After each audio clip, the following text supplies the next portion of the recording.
Good morning, y'all.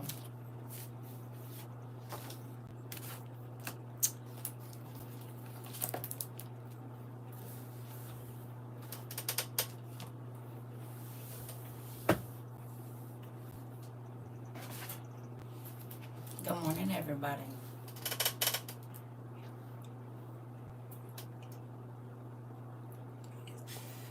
Good morning, everybody. I know I'm probably talking loud. Y'all heard this song before? Why I looked in my computer bag. I've been looking for these headphones for like a year. These right here, my Beats. I've been looking for these for over a year, and they was in my computer bag. But because I don't take my iPad too many places, no. Um, yeah. So there's that. Crazy, right? I'm happy. I said, what the heck? Went looking in the pocket and said that right in the front too. I don't know how I did that. I've been waiting on them, but I want y'all to hear this song real quick. Some of y'all know it already. It's a gospel song. It might not sound like one at first. Listen. Some of y'all, I played this for y'all before. And then I'm gonna tell y'all something.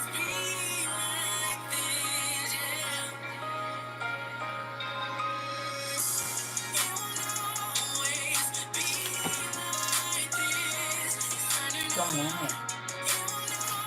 Good morning, everybody. I need y'all to hear this real good.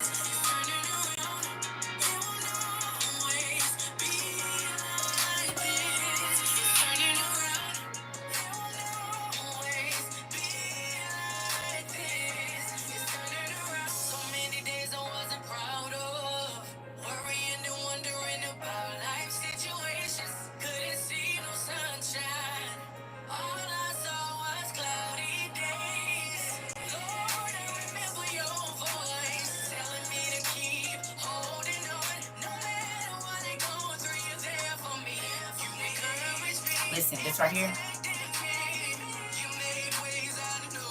Disney.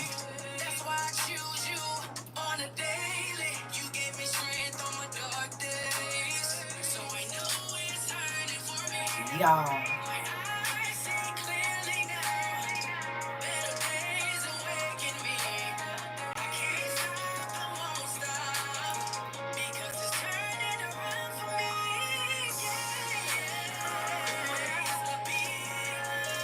Listen. Good morning, Auntie. Listen to this music. It's coming. She gonna say it, but the man part is what got me. I did y'all just we getting there right now. Good morning, everybody. This.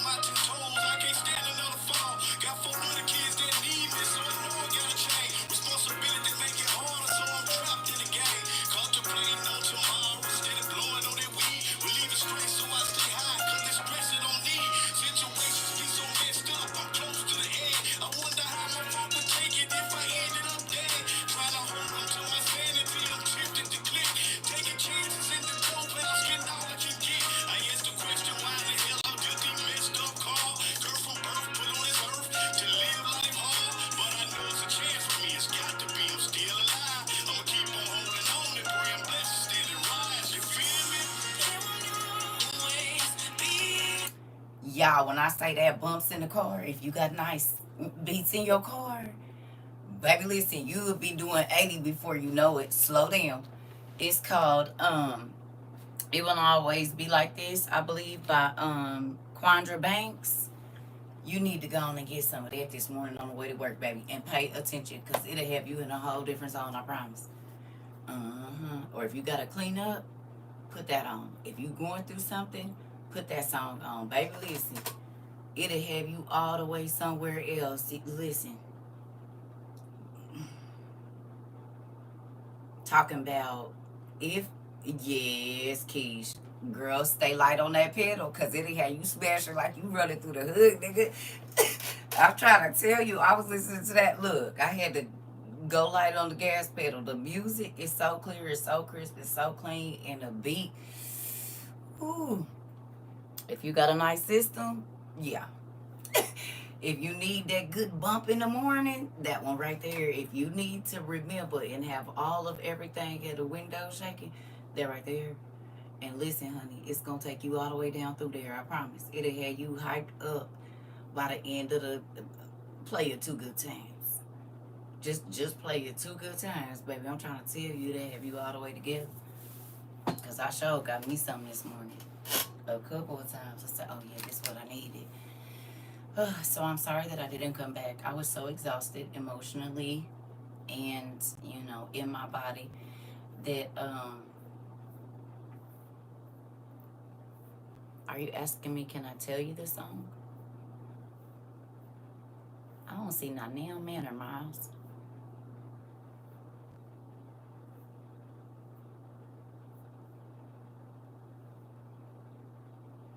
Interesting. It's too early in the morning.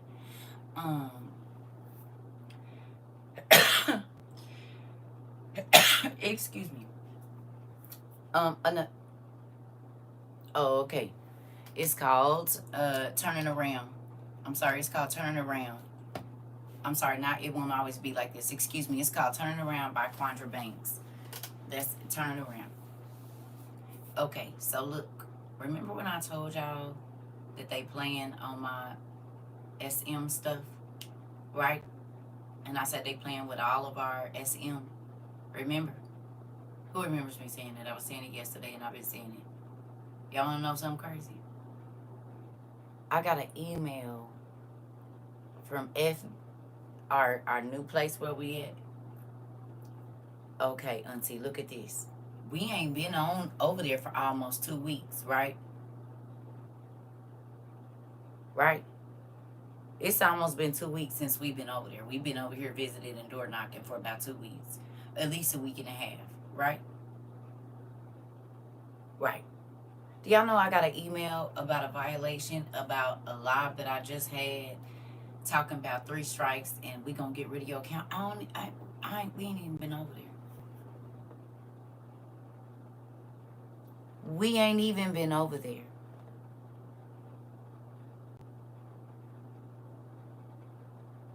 I'm like, what reason? We ain't had no live over there. I said, oh yeah. So when y'all was saying they was deleting comments and yeah.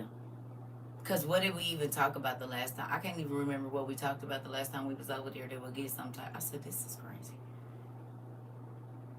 Right, in a new neighborhood, auntie, at 1 something this morning. Yeah, I was like, it was like 1:12. Talking about your response. What are you talking? I don't even know where you at. What? What? We ain't even been over there. I said, oh, that's interesting. So when I be trying to tell y'all, it's up, it's up. They on everywhere. I told y'all this was gonna happen. That's how I got over here. Cause the other people was on that same stuff, and they said you can't talk on our stuff. We don't want you on our platform. Not spewing the things you're spewing. So that's how I met y'all over here on Tickety Talk. Remember? Them folks monitoring the heck out of everyone and making decisions. Yeah. Yeah, you can't just type whatever you want. You can't type that stuff because then they make you come over and look. That's why they monitoring folks. I'm going to be honest. Because people don't know how to say stuff without saying it. That's why they monitoring folks like that. People make themselves a target because nobody want to learn how to not say stuff without saying it, you know? And I've been talking about that for almost 4 years, and folks was telling me I was doing too much trying to tell folks how to talk. But I knew what was coming, and so then, because I've not been watching the news when I spent the time with my kids and my grandkids. I didn't get on the internet really and be looking at nothing depressing because I wanted to be in a happy mood. I didn't want to talk about nothing crazy with them because I don't get to see them that often in person, right? But I did get on there a little bit last night before I went to, or yesterday before. Baby, I was was well out. I think I laid down at like 5 o'clock, 4:30. Baby, I was asleep till 1:30 this morning. Quit playing. That was some good sleep too. What I'm doing up so early because I went to bed. Nephew, right after I got off here, I was excited. It was an emotional day for me yesterday. Plus, I just came back from out of town, so I did a lot of ripping and running in the last 6 days, and y'all know I don't move around that much. So sometimes it take me 3-4 days to get back together in real life. My sleep I didn't have no sleep. Emu did not let me sleep. Yeah, she didn't let me sleep at all. She come in there and say, "Mama, wake up, Mama. Good morning, and wake up." And baby, if I needed to take a nap, she wouldn't have it. None of that. You hear me? What nap, Grandma? We turned from the time we get up. She act like a mama. From the time she got up to the top, she went to sleep. Now she could take a nap, and by that time, my nap didn't wear off. So now I gotta just stay up. Yeah, I'm old. Anyway, here we go. So.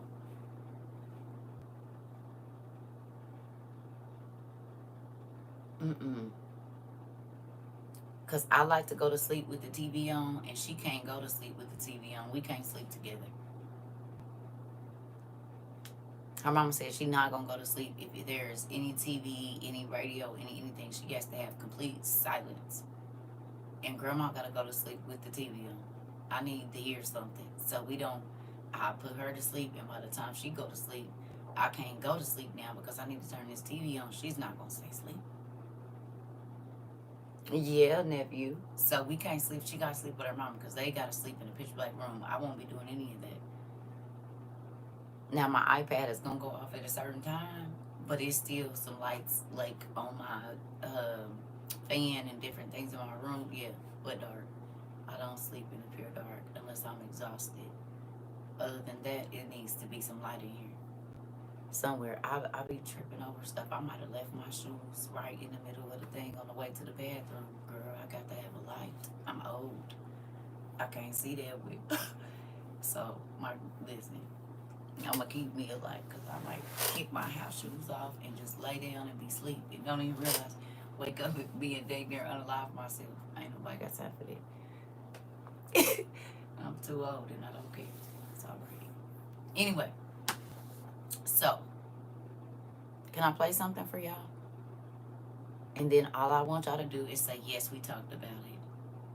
Okay? And then we're going to get to the class. I figured we'd do an early one today since I'm up.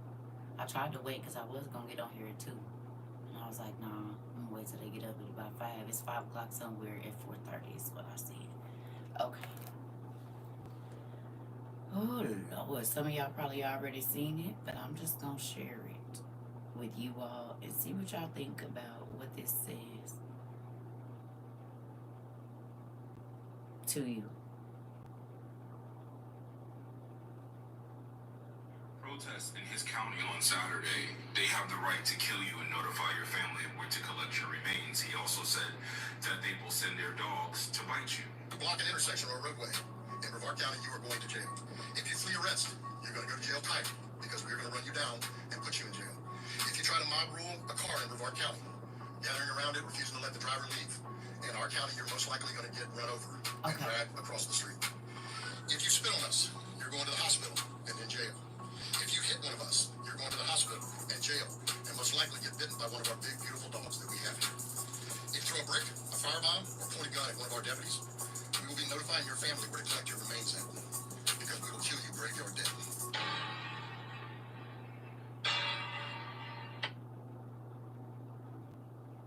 This in Florida for this weekend. Did you hear that? We are back in the 40s and 50s, y'all. Okay, I love you, Sarah. Listen.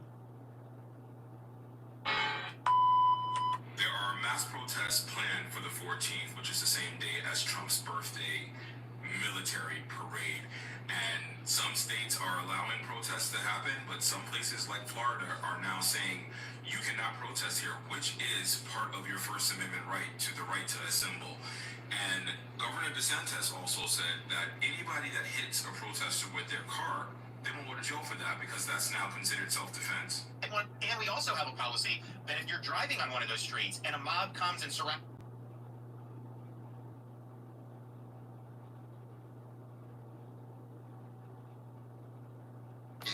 In our county, you're most likely going to get run over and dragged across the street. If you spit on us, you're going to the hospital and in jail. If you hit one of us, you're going to the hospital and jail, and most likely get bitten by one of our big, beautiful dogs that we have here. If you throw a brick, a firebomb, or point a gun at one of our deputies, we will be notifying your family where to collect your remains at, because we will kill you graveyard dead.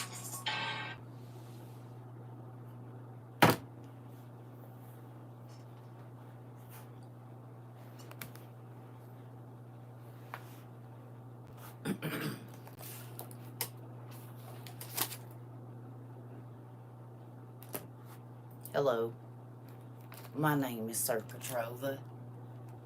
I've been around these TikTok streets for about 3.5 years. Nice to meet you. But to those of you that have been here a little bit longer than today, can you tell me if any of our predictions are coming true? That you won't be able to say and do whatever you want to do, and the police are not going to care because they're going to unalive you? Do you remember me talking about the military being used against the United States of America citizens? Do you remember us talking about you gonna have to show if you're a citizen or not? Anybody remember any of those conversations?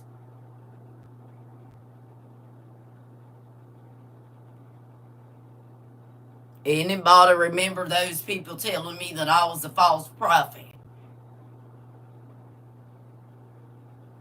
Don't listen to me because God was going to protect them from all those things. Do you remember?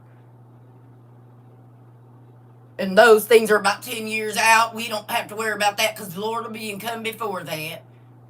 Do you remember?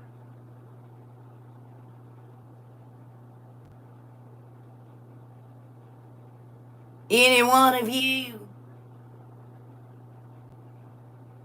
Oh, okay.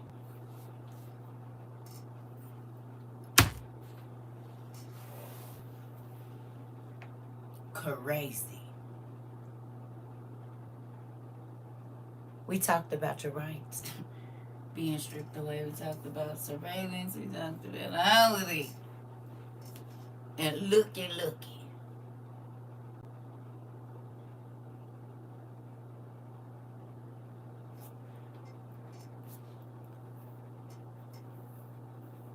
Raise your hand if you're happy that the Lord opened your eyes about 36 months ago or so and told you to stop wasting money and getting your nails done and your hair done and to start cooking at home so that you could take your money and do something wise with it. So that just in case you had to stay inside your home, you and your family would be safe. Anyone? Can you?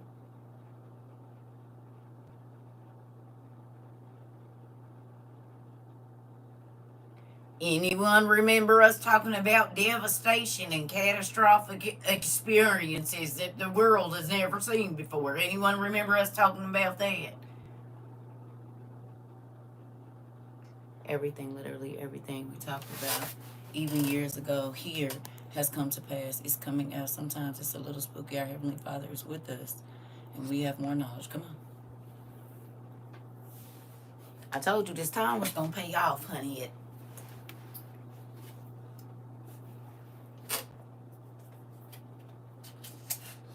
Nope. I don't even know where to put it. It fell somewhere. Where are you? Oh.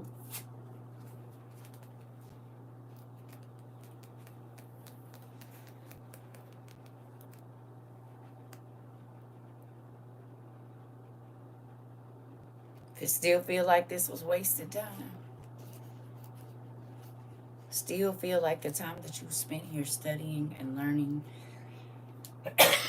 excuse me, about as many things as you can was useless. And why is you listening to that lady? Because it ain't even a real university anyway. She don't even go to church.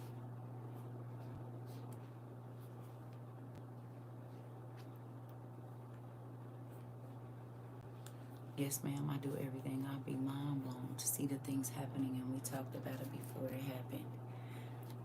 Can I ask y'all a question? In the beginning of this, did I say that to y'all? I said, I know y'all think I'm crazy, but one of the things about me is God always gives me information plenty of time before it happened, not to scare me, but so that I could be prepared. And the people around me, if they listen, they'll be prepared too. Nope. You taught me life skills I want to teach my children. Come on. Come on, nephew. You hear me? Would you rather be learning about this now? Or are you happy that God allowed you to build up a spiritual immunity to the things that are coming so that they don't blow you back every time you hear them, or that you are not shuddering in fear because you actually understand that this has to happen? And you know that this ain't gonna be here long. You understand that there is a time coming where you are going to have to say, for him I live, and for him I will be unalived. And that's it.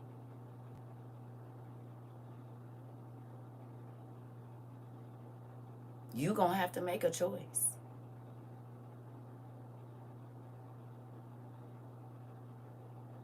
He suffered for you. We want to live off his suffering, but when he say, well, will you suffer for me like I suffer for you? He be like, Jesus, now you're doing a little too much. I thought I was just here for the blessings. What do you mean suffer? Like what kind? Like go without food or shelter? You mean like be thrown in a camp or something? Like I mean define suffer. And then I'll think about if I'm ready to say yes to that. This is how people treat Jesus right now.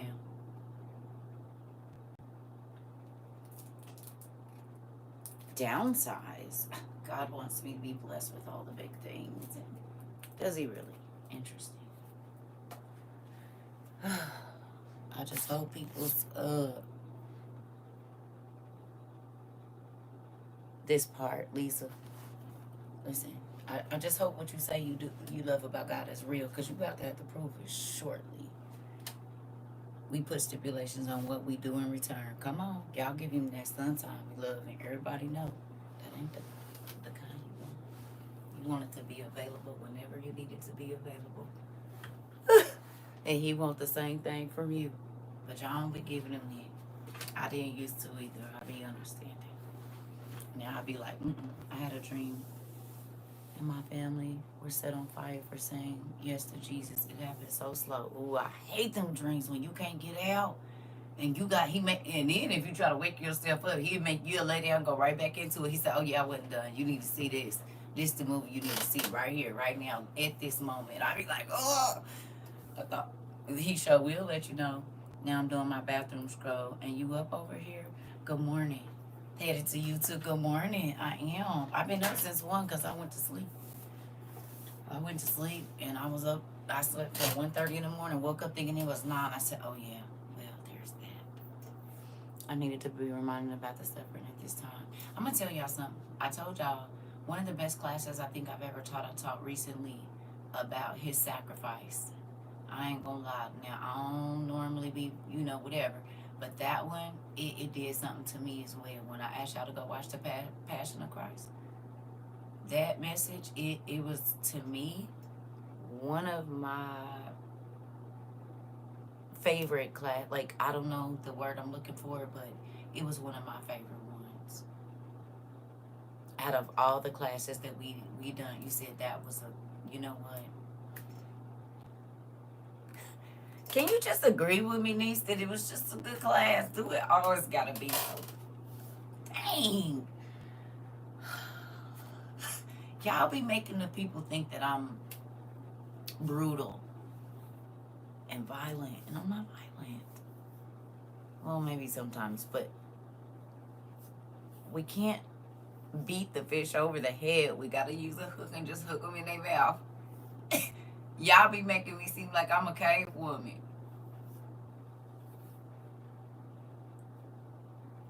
You come with me. Bow, let's go. Dragging y'all by y'all hair. Like, y'all want to be over here. y'all come back for the skin to skin that we have on a regular basis. The one you blocked was great too. You know, I was in it. Listen, only because I was talking crazy. And my kids be watching, so I be having. They said, but you know what? My daughter, I said, "Do you think I'm crazy?" She was like, "Yeah." What do you mean? Why you even ask a question you know the answer to? Nah, you be hitting us like a sailor with a club with a beach and baby seals. Listen. But think about this though, right? Y'all, we have grown together. We have loved on others together. We have shared our most crazy secrets here on this world wide way up. Good morning, Joy. we have shared our most, like, the deepest, darkest secrets we have here. But the healing that we have been able, because even people that just watch our classes and they don't participate, they get healing too. They don't gotta say nothing in class. We know they be well, you know. You know what I'm saying? There's plenty of people that have watched for years, probably never said nothing, but their lives have changed as well. This I know for a fact, right? So when you think about one, that we can even have peace in a situation when we know what's coming. God has warned us time and time again over the last 3 years about what we have to expect, and we are not in delusion about what's coming. Because people keep prophesying great times and things getting, and that all goes contrary to the word. Does it not? From what we've studied, does that not go contrary to the word?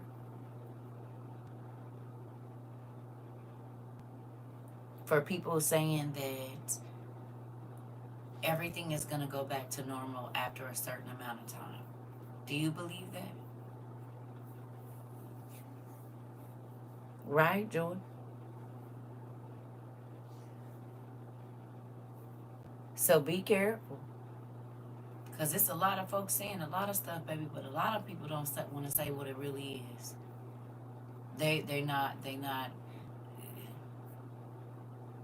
Oh, okay, Madonna. Okay. We talked about the ugly, but that prepared you for now.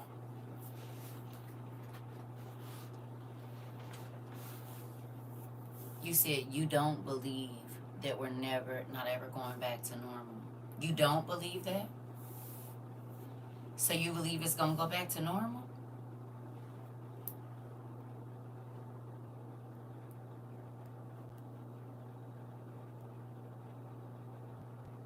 Oh, you're saying that, oh, okay. You saying it won't ever go back to normal. Right. It won't. And who got the Prince of Darkness? Good morning, India. Who got the book, The Prince of Darkness?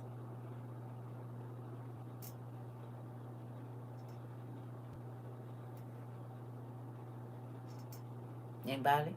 Did you buy it? Did you download it? You did, Joy? You did, Trail? Anybody else?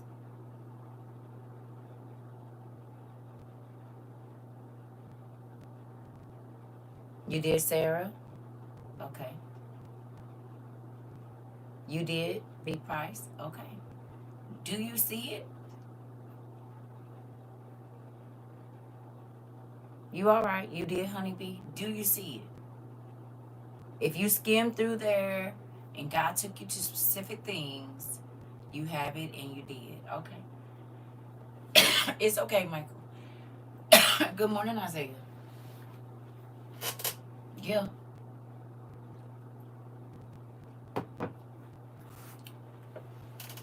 Okay. Okay. I just want to know if y'all see, because there are specific things that God had us pay attention to, and I know you see it all on the news. You said, yes, ma'am, been seeing it too because of WOIU. Listen, that's why I was telling y'all it's good that we're spread out. And there were people that laughed at us, and I know y'all done said it to somebody. Just because it ain't happening right where we at, don't mean that it's not happening. How many times have you all had to repeat that phrase to somebody else? Trying to get them to understand that don't be so comfortable in your space where you at, because just because you do. Anybody else? Too many times. Okay. Too many. Okay, Michael. Okay. You just said it last week. Okay. Okay. Do you care now that people don't believe in what you was trying to tell them?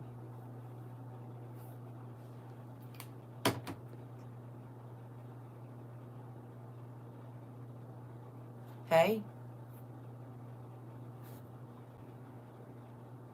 You said nope. Oh, okay. Not at all. And don't. Oh, okay. You just shake your head. Okay. Okay. You don't care anymore. Good job. Good job. It was a distraction. You had to throw out seeds and they had to wait for them to grow. So those of you that have been here the whole time that we've been here, those of you that have been here 2 years, those of you that have been here a year, those of you that have been here 6 months,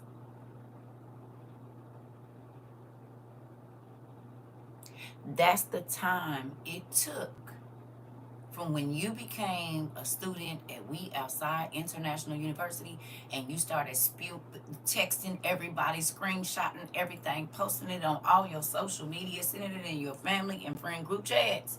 It took this amount of time for that plant to take root and then sprout and then produce. Okay?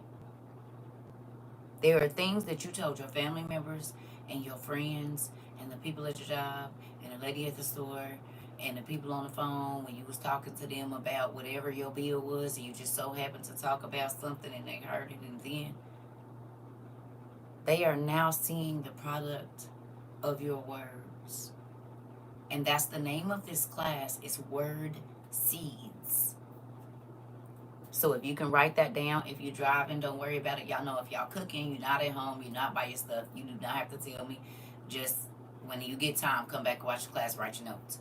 But if you are in a place where you can write it down, I need you to do time and date, and then I need you to write down word seeds.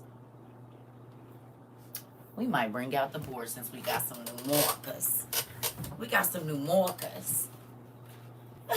Y'all want to use the new markers? Let's use the new markers.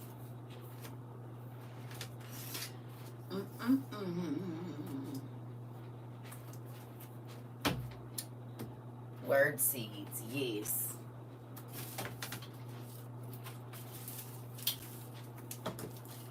We gonna do an exercise before we get to the meat of it all. This your appetizer. Hopefully y'all like appetizers, because we got some today. Okay.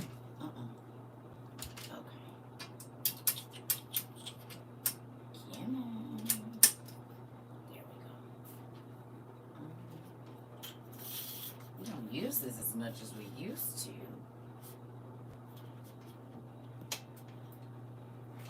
We used to use this all the time. What'd you say? Hold on, Jewel. Oh! And maybe that's why. Hold on. About to smash my toe. Don't nobody got time for that. Come on. Oh, that's because they different angles. It's alright. It'll work out. We just gonna have a little lopside. Ain't nothing wrong with lopside. As long as it stays in here. Boom. That's it. That's all. Let's see. My friends still don't care. One of them worried about her man. Two don't listen at all. And my only Latina, milk melanated friend gets it. Hey, oh, it's about to be good. Let me go get my protective stuff on. You hilarious. Yeah. Dang, y'all be calling it. I'ma just leave it. I can't do nothing without y'all knowing.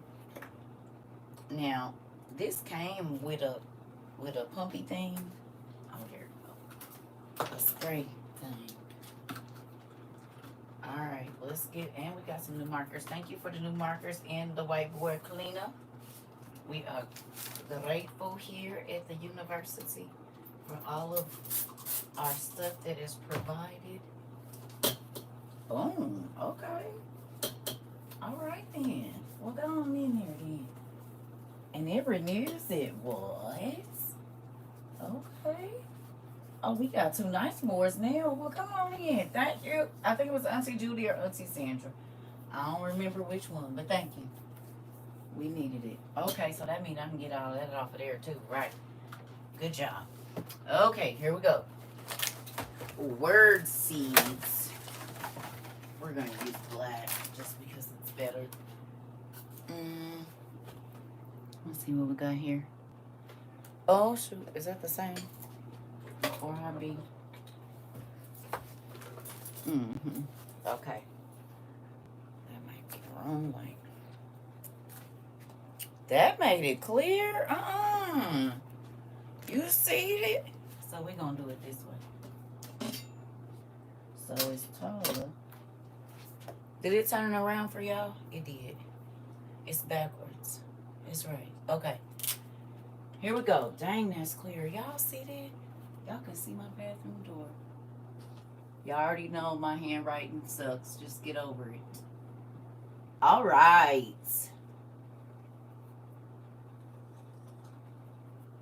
Here we go. If you need tissue, go get it now, because don't nobody got time to be fooling with that. Don't worry about my spelling or nothing. It don't have to be right.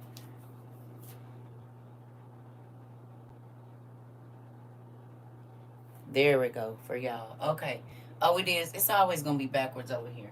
Madonna, you know that. You know. You already know. You've been on YouTube a long time. Okay. Here we go. All right. Positive. Negative. Give me one word, positive seeds. So positive word seeds, what would they be? Just one word if you can think. This is a thinking exercise, so put your thinking caps on. Come on. Love. Okay. Joy. Okay. Peace.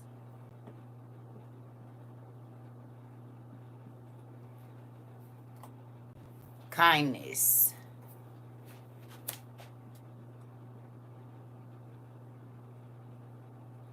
I saw confidence, but I'm looking for something else. Yeah. Hope. Okay.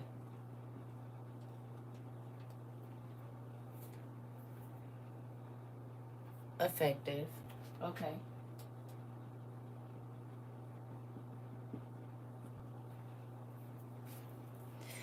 Okay, so let's take this in another way.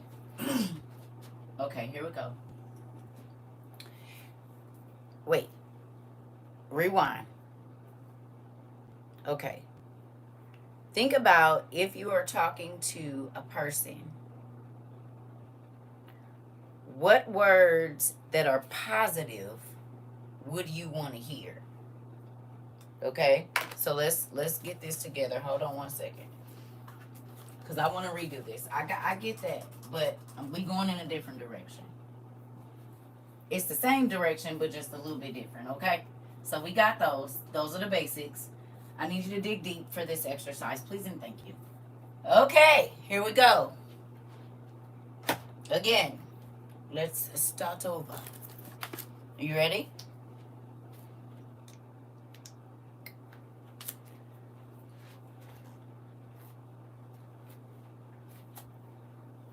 Okay.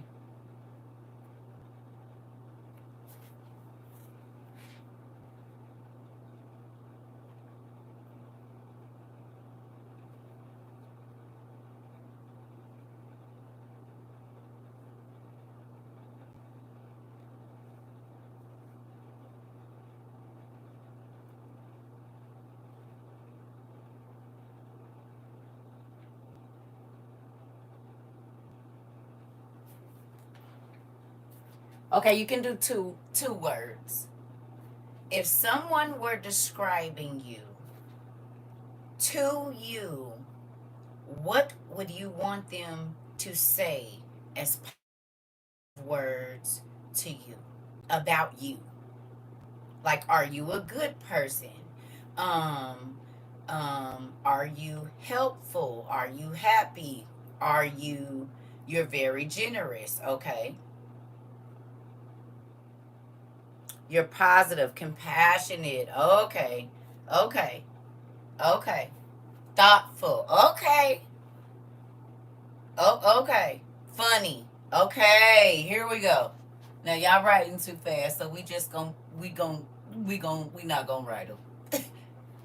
Okay, now we getting somewhere. You're handy. Okay, okay. So whatever you write it on your paper, or whatever you came up with, write it, cause y'all going real fast, and then I have my morning meds. So okay, here we go. All right, now I knew y'all. I'm like, what? Who? It's early. I'm gonna give y'all a pass. Okay. Positive, helpful, compassionate, generous, patient, apologetic. Here we go. Those are positive words. I know it's early for me too. That's why I'm not about to write all that. I'm not. And now my mess is a wrap. Okay, so we've now got some positive word seeds. I ain't gonna do it. Y'all know I ain't gonna front. It's early for me too. I've been up since 1:30. Here we go. So when you are describing Joy, when you are describing people, or someone is describing you, the positive word seeds are the things that you guys just quickly typed out on your keyboards. Like it's not only one of me, right? Right. So when people, if they were to say something to me about um, Circa, one of the things that I might want them to say is that I'm giving, or that I'm patient, or that, I don't know, I'll push your head to the white meat because I love you. That would be a positive thing, that I push you in the right direction and I give you um, real tight bear hugs so that you can see what be going on around here. That I'm a force that propels you to right. I motivate you. Right. Right. You said dig deeper. Come on in. We about to go. We about to go. We about to go. Okay. You know what word I didn't see in regards to yourself? I didn't see it on either side. Resilient. How many of you feel, what's the definition of resilient? Let's see if you missed a really positive word about yourself. What is the definition of resilient? I saw confidence. But we should be confident in God, though, right? And not just in ourselves, but we should put our confidence in God. Interesting.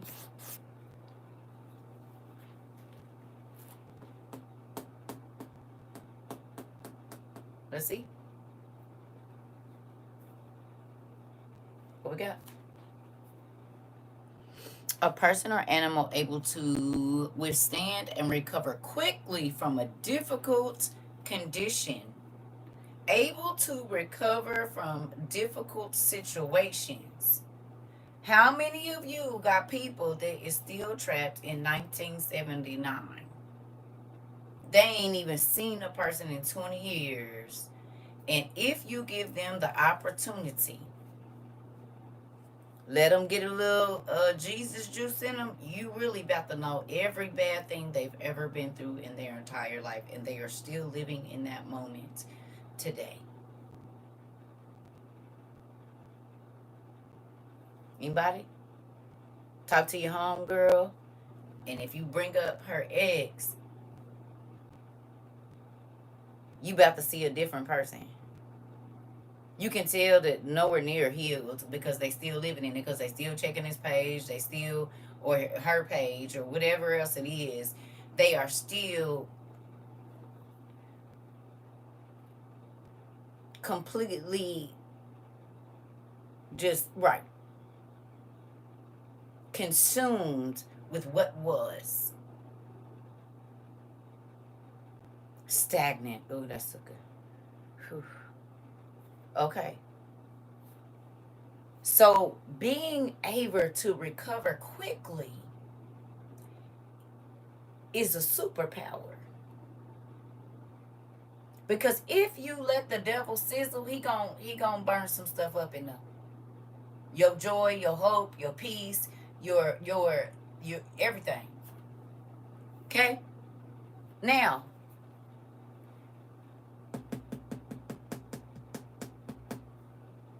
I'm gonna write one that's real easy. Why is this not? Oh, because it's the old one. Oh, okay. Well, just say that again.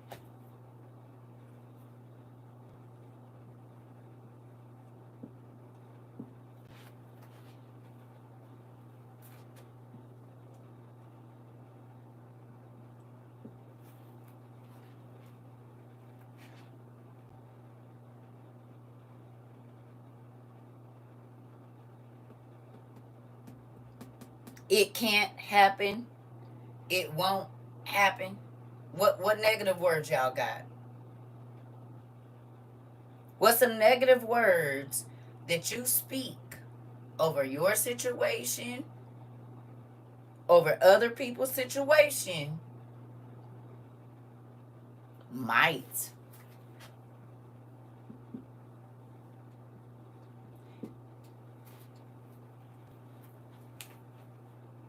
Ooh, always. Now, always can go on both sides. But we going to put a negative here because we can have an always and positive. God always come through, right? This our positive. That can go on positive or negative. Could be and never. Oh, okay.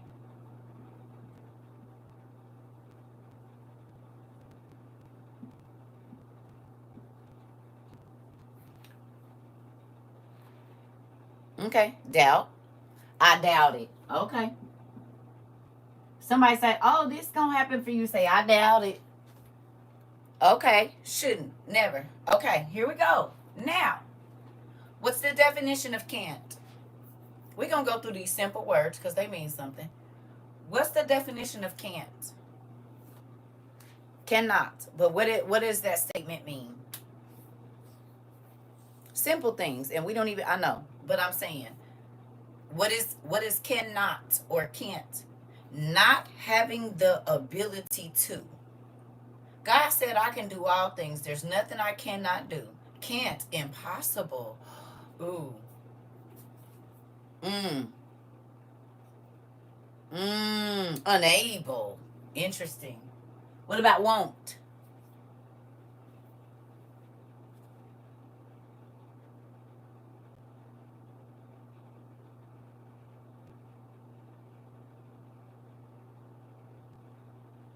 Not wanting to. Will not. Interesting. You said, baby, you hitting. I'm just saying, unwillingness. Refuse. Interesting. Simple words. What about might? Like it might happen, it might not. What?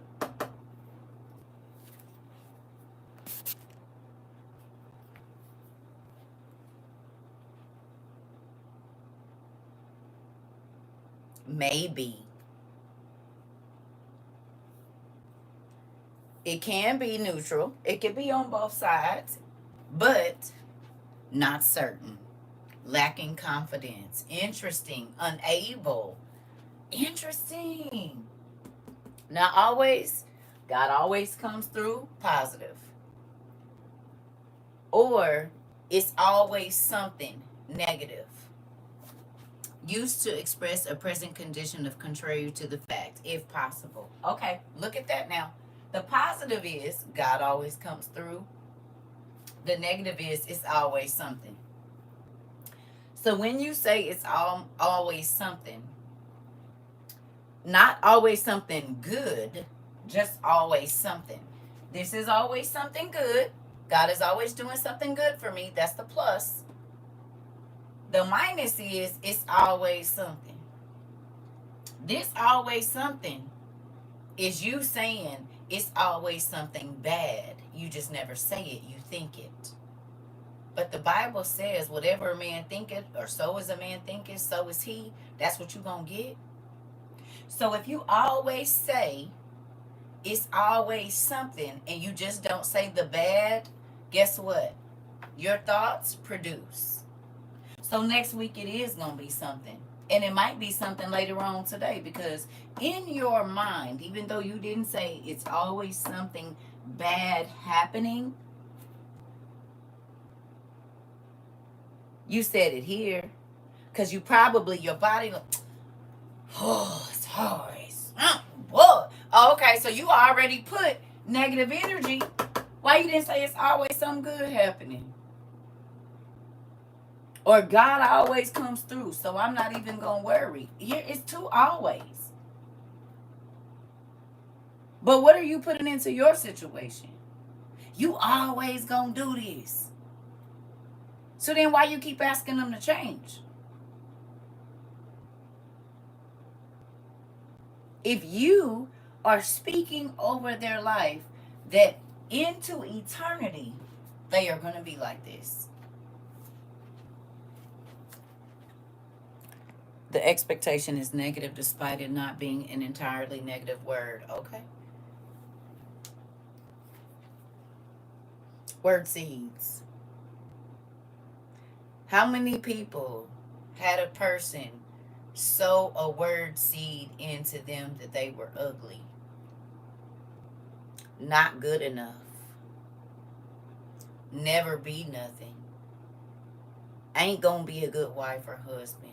That you'll never be responsible. How many of those word seeds that you'll never be successful, that you'll never finish college, that you'll never, whatever else it is, you'll never make it, you will never live, you will never. How many negative word seeds grew dangerous behavior in you?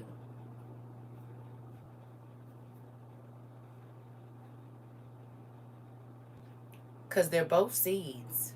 Weeds grow just like good produce. And sometimes they grow faster.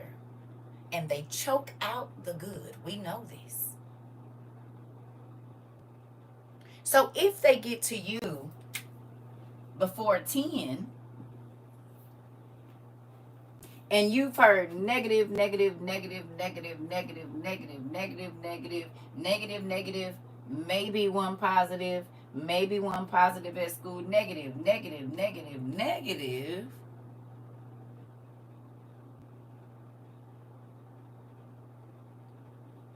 By the time you get 20, you very well could be very promiscuous, have trust issues, depression, low self-esteem, eating disorders, drug use, alcohol abuse, because you want to numb the pain up here from all the negatives, because there was nothing poured into you but negative, or it was just deficits all the time. Somebody was constantly taking your joy, taking your peace, taking your feeling of security, taking your confidence about yourself, or whatever else it is. How many negative seeds were thrown into you or sown into your fertile ground? Because under 10 kids is fertile.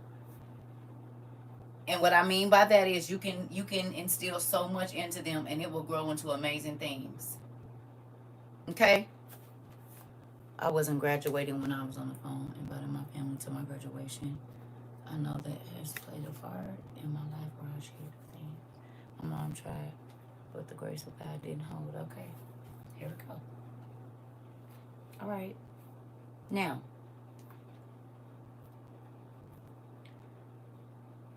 this is an honesty moment for you all. This happened last Saturday with my cadet. He was very negative and kept saying it is always something. I told him, watch his words. It get worse throughout the shift. This part, and it got worse after. Ooh, because he spoke it. He spoke it into existence. Okay. This goes back to I'm irritated. I'ma be mad all day. If somebody say something to me, I'ma have an attitude. I'ma pop off. You already spoke all of that drama into your life before you even got into work, got into the situation, got home to the house, went to the family. Okay.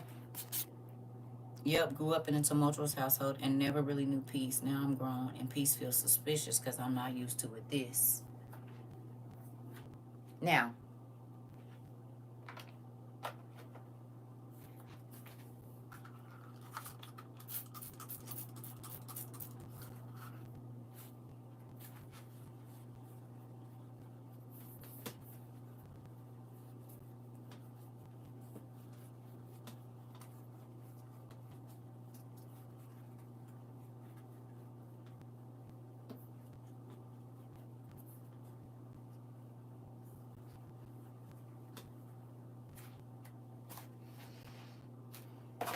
we did this exercise before. I don't even know if y'all remember it.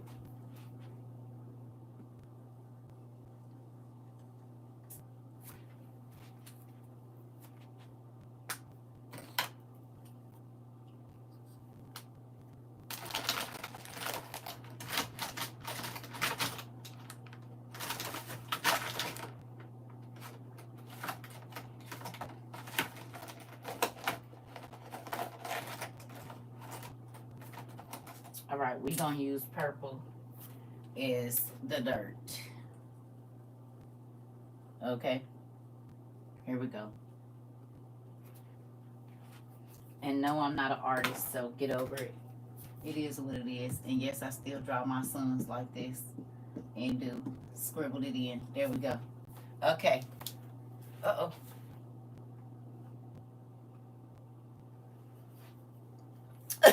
This is my art. So this is the sun over here. Okay? And this is grass and that's dirt. We working with what we got. Now,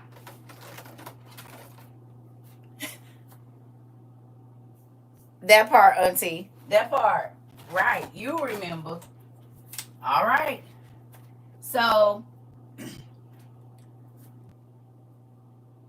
if this is you and this is your childhood,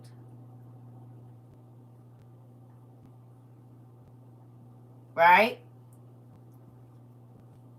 And this is what people see above ground. Can y'all see that? Is it dark enough for y'all to see it? This purple, the dirt, is your childhood. This green part is who we see right now. This the grass.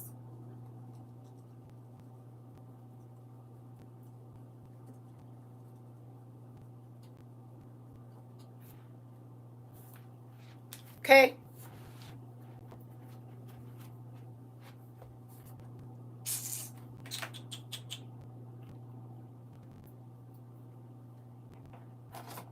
All right, we're going to use these.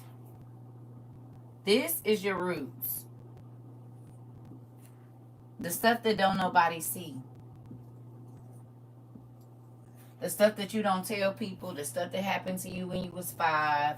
The stuff that you did when you was wilding out.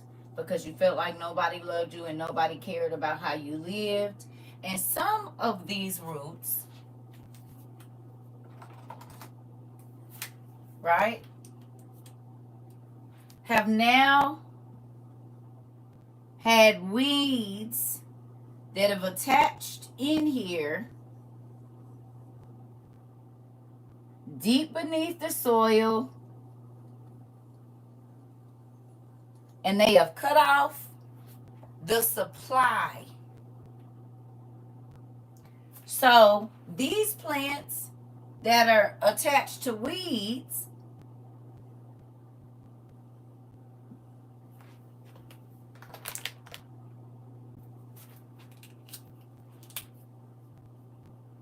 really?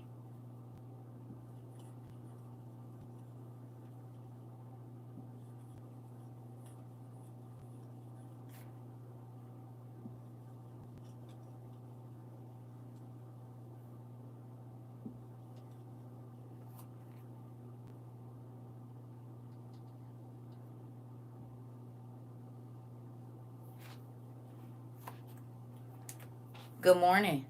Can you see the difference? See how skinny these two plants is? See? This skinny, this skinny. These is getting thick. Cause there's nothing obstructing the roots from getting down here to this good old water. That's deep, deep, deep, deep, deep, deep, deep, deep in the ground. All of the nutrients and all of that stuff. It's all deep down in here. There's nothing in these three plants out of the what? 5 or 4? 5, excuse me. Out of 5 plants, there's nothing obstructing these 3. But the 2 that you let your past keep you trapped in 1972 and what the church did to you, so you ain't never gonna love God no more, and what your ex-husband did, so you ain't never gonna fall in love, what your ex-wife and your baby mama did to you, and your grandma told you wasn't gonna never be nothing. So every time you get ready to do something good, you go back to what you know, choking out your dreams.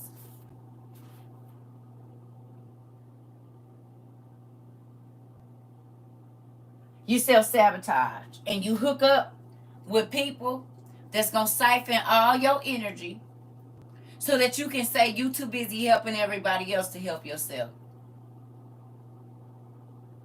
to pursue your dreams and getting married for yourself and all of those things. Interesting. But your childhood trauma choke out your future. Every time the devil tries to bring a childhood trauma memory to you, it is right before you said, yeah, I think I hear my plans calling. Uh-oh. Right before you about to produce something else.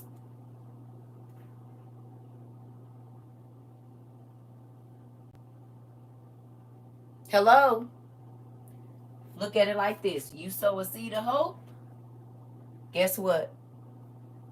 Your childhood trauma comes up before, and it puts a cover over the water that's going to hit this seed. You hear me? Here go the seed. My life ain't always going to be like this.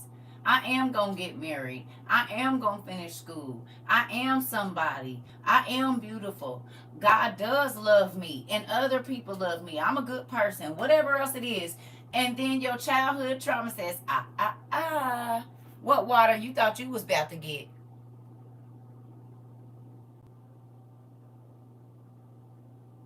Don't forget, you ain't nothing. Don't forget, don't nobody love you. You can't trust nobody. So the water that God was getting ready to send, the person that he was getting ready to send, the blessings that he was getting ready to send, they can't reach the seed that you just sowed. Because your childhood trauma has acted as a barrier from allowing the new seeds, the new people, the new family. They don't gotta have your blood. The people that want to love on you and you can tell them all your business and they don't go run it, so that you can actually have a safe space.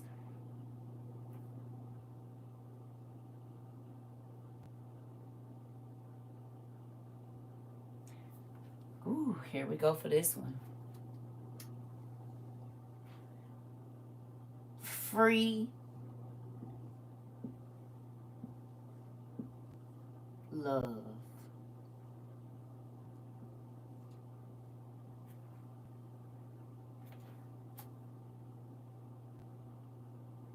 You ain't gonna have to pay her to come see you.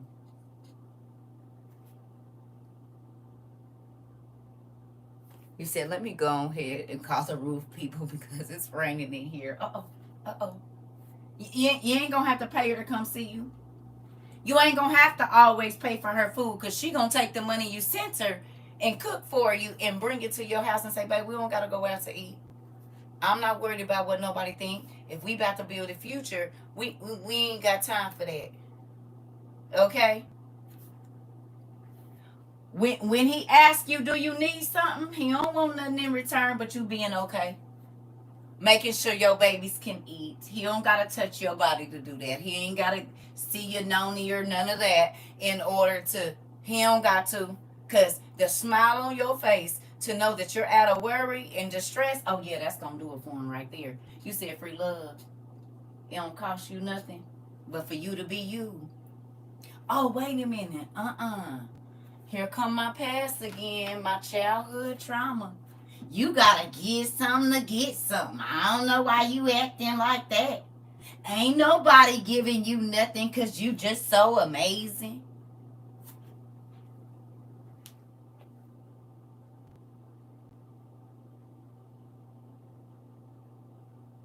Ain't nobody giving you nothing because you prayed. They want something from you. I wouldn't trust them if I was you.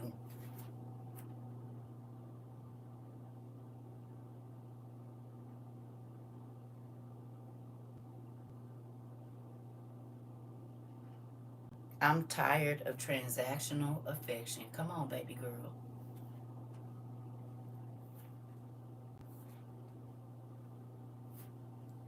And childhood trauma.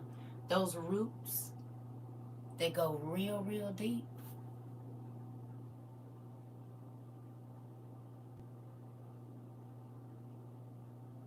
The stuff you cry about in the shower, the stuff that make you zone out while you driving, the secrets you've been holding on to, whether they're yours or someone else's, they have choked out what God want to do in your life. And most of it started with word seeds. It hadn't even happened yet. You haven't even got to your future to see if it's going to be bad or good. But because someone sowed a negative word seed into you, you started to act it out as though it were true. They told you you wasn't worth nothing, so you started giving yourself away for free. They told you you were ugly, so you covered up the beauty that God made you. It don't matter if they see you as beautiful, he did. Somebody told you your hair was ugly, short, you bald head, whatever, CERCA, and you started to cover your hair until it almost wasn't none. A chick told you you always gonna be broke, so you go risk your freedom and your life to prove to that one chick that told you you will always be broke that ain't what it is.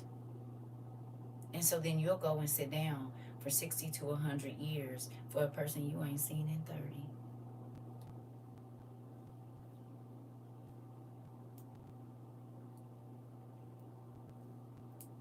I don't know.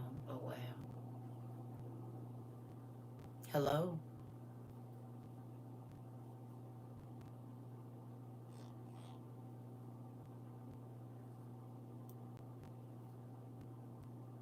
How long have you let roots choke out what God has been trying to produce in your life?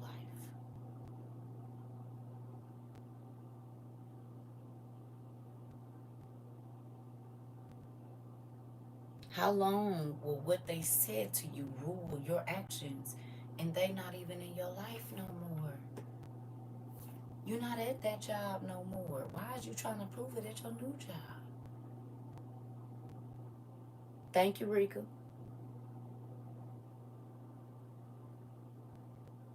You do not have to go into debt throw yourself on every person that come your way to see no value. The valuable stuff ain't even out. You can't just walk in Jacob the jeweler's place. You got to make an appointment. And sometimes they got to do a credit check depending on who you are. And it ain't 15 people in the store at one time. It might be 2.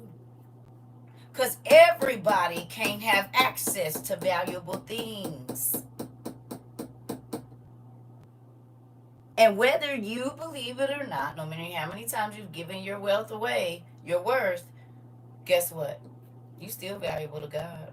I don't care if you bust it open for 300 folks. Guess what God said? I can snatch that snatch back. Don't worry about it, brother. It don't matter how many women you did bad. God can send you a good one as long as you gonna honor her the way that you need to. That's experience. And folks that try to tell you that because the world does not see you valuable, that God does not, that's not the truth. Because you can go talk to the majority, where most people can only talk to the minority.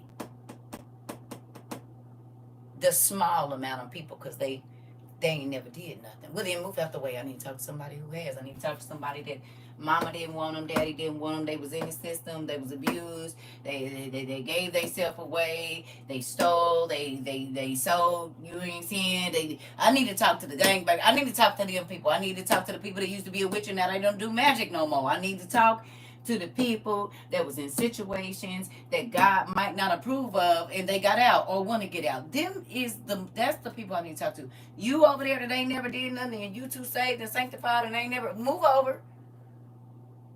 Because I want to be able to help a lot of people, not a little. And the majority, because we were all born sinners, here we go, ain't one person been born holy, they can identify with hurt and pain and trauma and da-da-da-da. But we're not going to stay there because we're going to get down here and get these roots cleaned out. And we're going to get rid of the roots and the weeds that are choking out what God is trying to do, the new life he want to give you, the new mind he want to give you, all of those things. A new reason to smile. So what? It was bad last time. You ate food at a restaurant that didn't give you good food and you still went back. Hello. They messed your whole order up and it didn't stop you from going there the next Tuesday.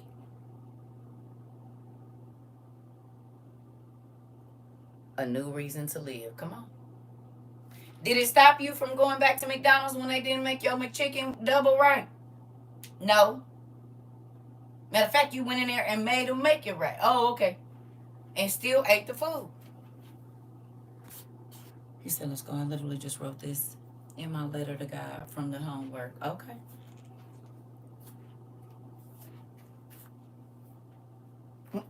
Your boyfriend and girlfriend did you dirty. You went back over there.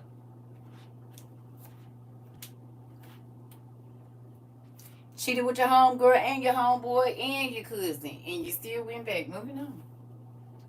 Hello. I'm going to move out the way. Mm-hmm. And you went and bought them a gift for them cheating on you because you was just happy they was back at the house. My baby deserved this. We didn't reconcile, so I just got the pass. Did you? Mm-hmm. Be as forgiving as you was with that low down dirty and nip. Mm-hmm. Had that kind of, oh, not the watermelons. Try God like you tried that relationship that wasn't working. Oh, okay. Have as much, we just gonna, girl, you know how we be doing. We just be arguing and stuff, girl. Cause the real magic stick, listen, and the pool of renewal, it ain't found in people, but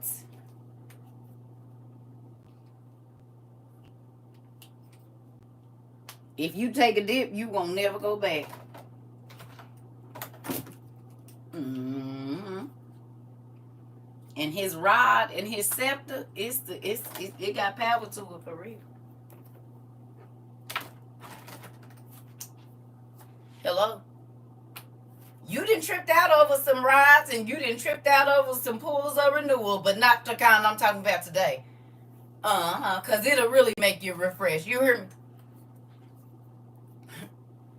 You said, Circa, you all in my weeds. Uh-oh. Here we go. I'm going to just put this up. But I want you to think about the word seeds you are sowing into your life, into your family's life, into your children's lives, into your in-laws' lives. And I know it's hard. Take it from me. I do know. But nothing will ever change. He said, not you clocked it. Listen. Uh-oh. Yeah. So, yeah, you need to. Is, nephew. Is.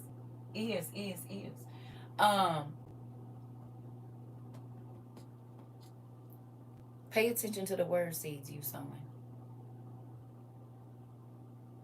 in your life.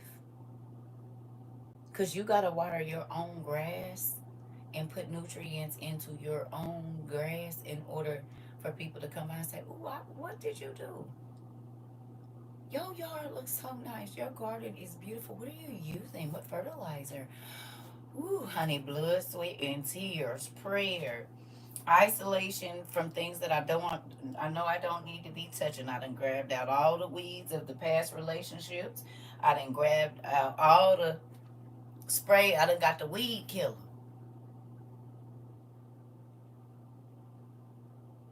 Because sometimes you don't have to tell people that you changing your life. You just start watering and fertilizing what you got, and other people will come and ask you about how you got your grass to grow.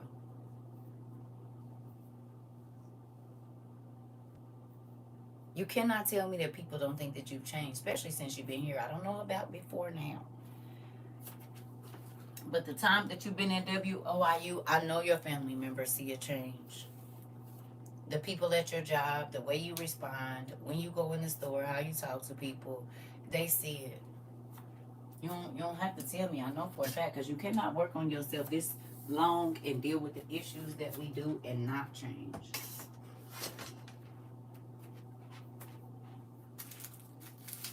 Because we deal with the ugly over here. We deal with that stuff that you don't be wanting nobody to know. Well, that's the weeds that's choking out everything. Because they paralyze you and keep you from going forward. Hello. Anything God pours into your life, you already start talking about, no, it can't happen before it even starts. Because the dream too big for you. Like your size and God's size is the same. They not. Like your abilities and his abilities are the same. They are not. Like your sight and his sight is the same. They not. Your thoughts and his thoughts, not the same.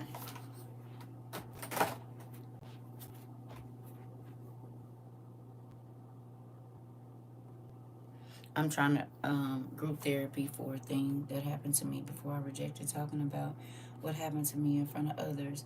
Now I'm scared, but I'm going to do it. Maybe it'll help someone. This. You already been doing it. What is you scared for? You've been in group therapy for 4 years, girl. 3.5. Literally. You scared to do what you've been doing for 3 years? Or are you scared to do it face to face? That's what you mean? Because you've been in group therapy for 3 years for sure. 2.5, however long you've been here now. This is group therapy. What you scared of? You've been doing it. God just prepared you so you could do it in a home and practice. Remember what I told you?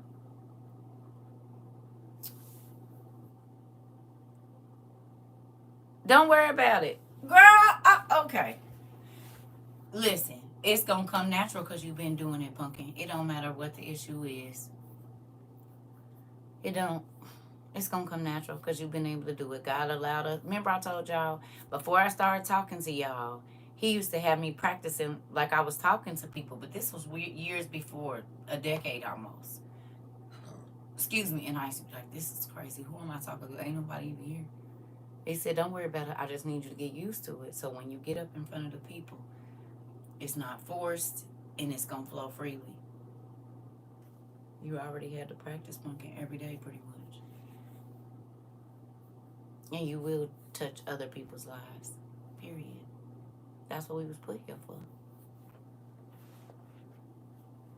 You hear me?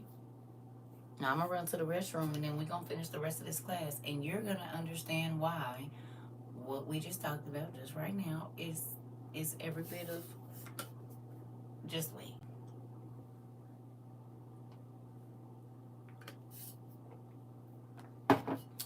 What y'all talking about?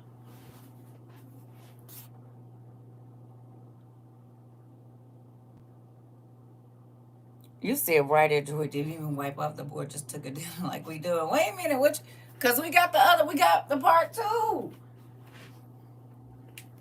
Y'all got to do y'all own exercise over there. Write it down. You know, y'all been right. Don't listen. I'll be right back. I'm fooling with y'all.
All right, y'all. Now we're gonna bring that board back out in a minute. But for the second part, I need you. Okay, thank you, Pumpkin. I appreciate you.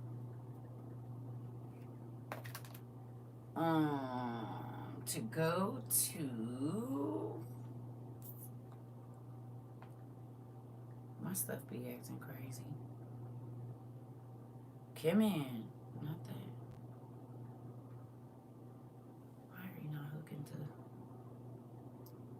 See, oh my goodness. Here we go. I have it on my other iPad, the one I'm talking to y'all. Y'all know I be having to do this. And we've read this 1,000 times, but it came back today and I was in tears when I read it, so we're going to read it again. Here we go. Mark 4, y'all. And I'm going to be honest with you, it hit different today. When I read it, it hit different. It did. And it's so crazy because I had just journaled about what we did yesterday and what we have been able to do here. Not just financially, but with word seeds. With word seeds. Because think about it. Most of y'all have not ever touched me. We ain't seen each other in person. So most of the seeds that God has allowed me to sow, they've been words. I mean, we've got to do financial seeds, but mostly words. No? From the beginning until now, most of what I've been able to sow into your life has just been words. Right?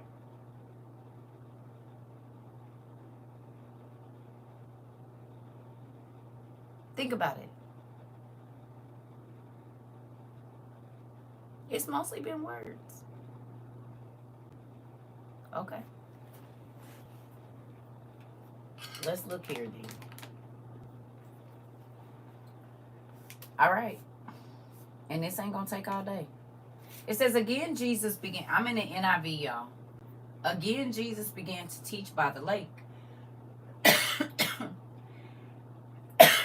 The crowd that gathered around him was so large that he got into a boat and sat in it out on the lake, while the people were along the shore at the water's edge. He taught them many things by parables, and in his teaching said, listen, a farmer went out to sow his seed, and as he was scattering the seed, some fell along the path, and the birds came and ate it up. Some fell on rocky places where it did not have much soil, and it sprang up quickly because the soil was shallow. But when the sun came, the plants were scorched, and they withered because they had no root. Other seed fell among thorns, which grew up and choked the plants, so that they did not bear grain. Still, other seed fell on good soil, and it came up, and it grew, and it produced a crop, some multiplying 30, some 60, and some 100 times. So we're going to stop right there. Now, tell me how long you've been walking with Jesus. And I'm talking about for real. Not just believing in him, but how long have you been actually pursuing a relationship and not religion?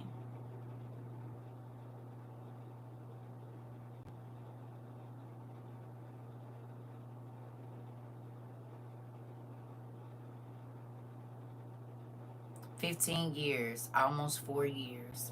Okay. What y'all got? Hello. 2.5 years.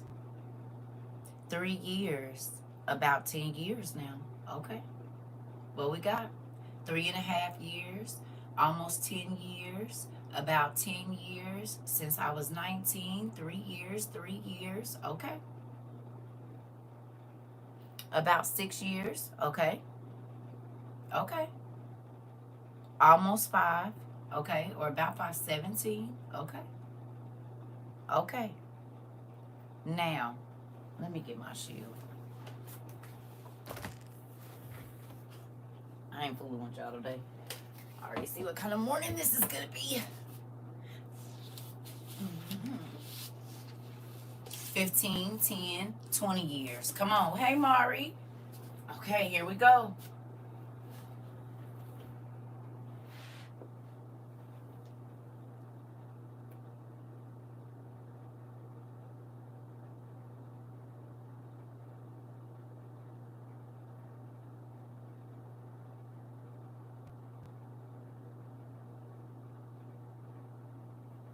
You said, yep, because I got mine. Okay.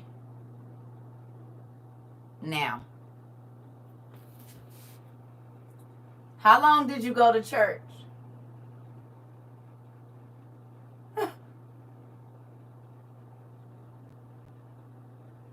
How long was you in church? In and out. How long was you in church?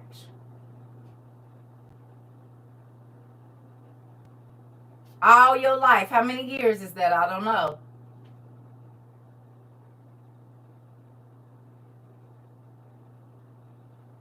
50 years.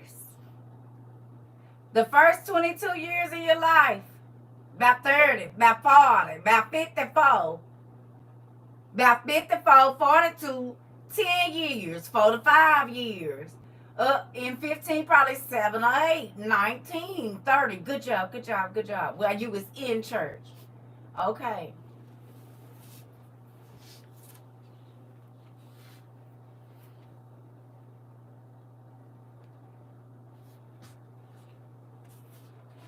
How many times in that time that you was in church did you bring a person to God and not just bring them to church?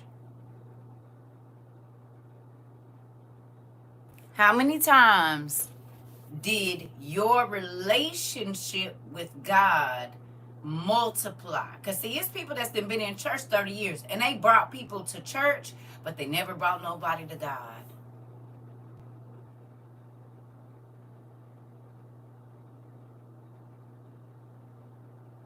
They brought them to tradition, but they didn't bring them to relationship. One. You can invite people to church, but did you sit with them until they got a relationship with God? Or did you want them to have a relationship with your church, with your organization? So if, okay, 5 and 2 years, okay, I'm about to show you something. That's why when people are like, I've been in church, I don't care. You've been in church. You ain't been in relationship. Because what we just read about, okay, here we go.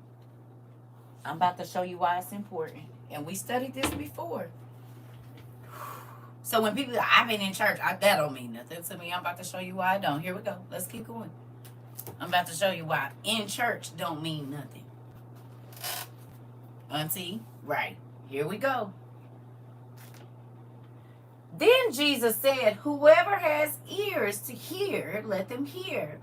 When he was alone, the 12 and the others around him asked him about the parables. He told them, the secret of the kingdom of God has been given to you. So when he was with the people that were closest, they got the secrets. But to those on the outside, everything is said in parables, so that they may be ever seeing, but never perceiving. Please tell me the definition of perceive.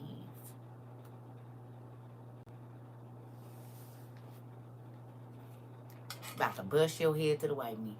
Please tell me what the definition of perceive is.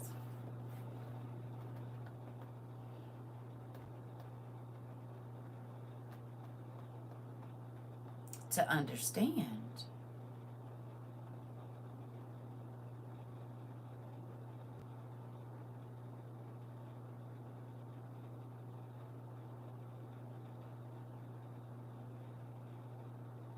What else we got?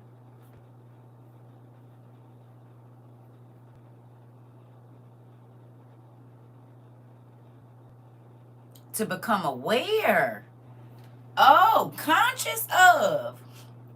To attain awareness or understanding of. To realize or to understand. To become aware.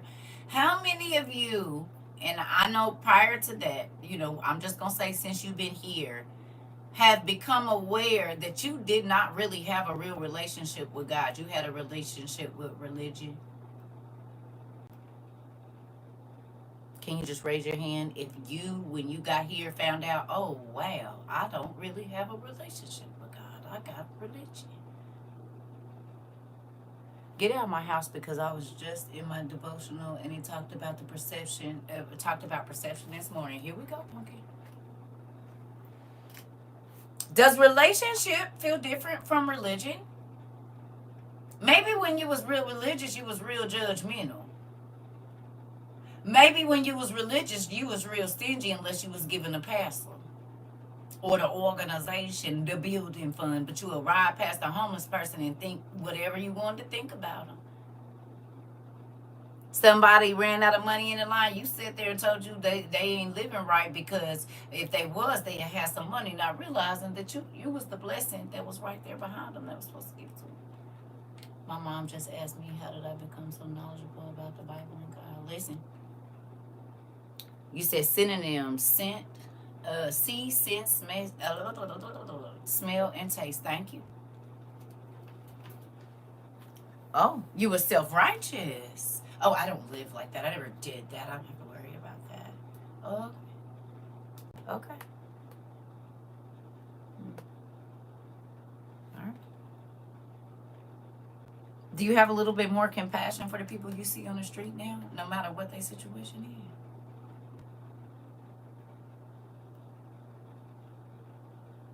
You said that's how I was treated and why I left the church. Interesting. Do you see them as God sees them now? Like a soul that deserves loving kindness, a kind word, a warm sweater, a hot meal, no matter what they gonna do with the money, just to know that somebody gave it to them. Somebody see you. You don't think that that might draw them into church or draw them into wherever you at? Because definitely not riding by them in your big, beautiful car that God bless you with all of your fine clothing, making them feel like they're not worthy. That's not God's way, is it?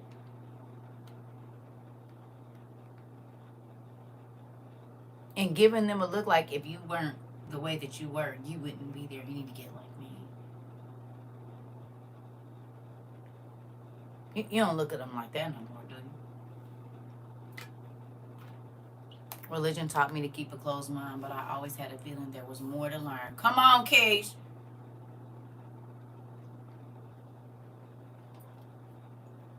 That.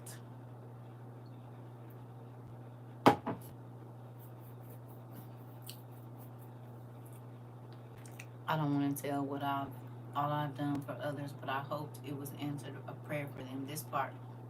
Okay, here we go. All right. I just want to see. All right. He said, and ever hearing, but never understanding. Otherwise, they might turn and be forgiven.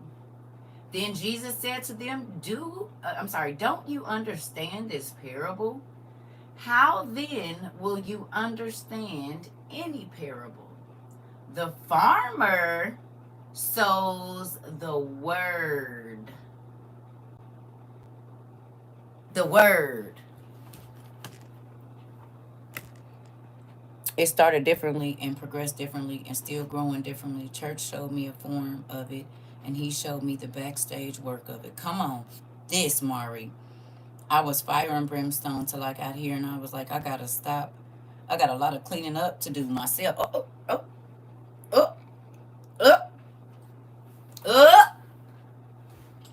How many?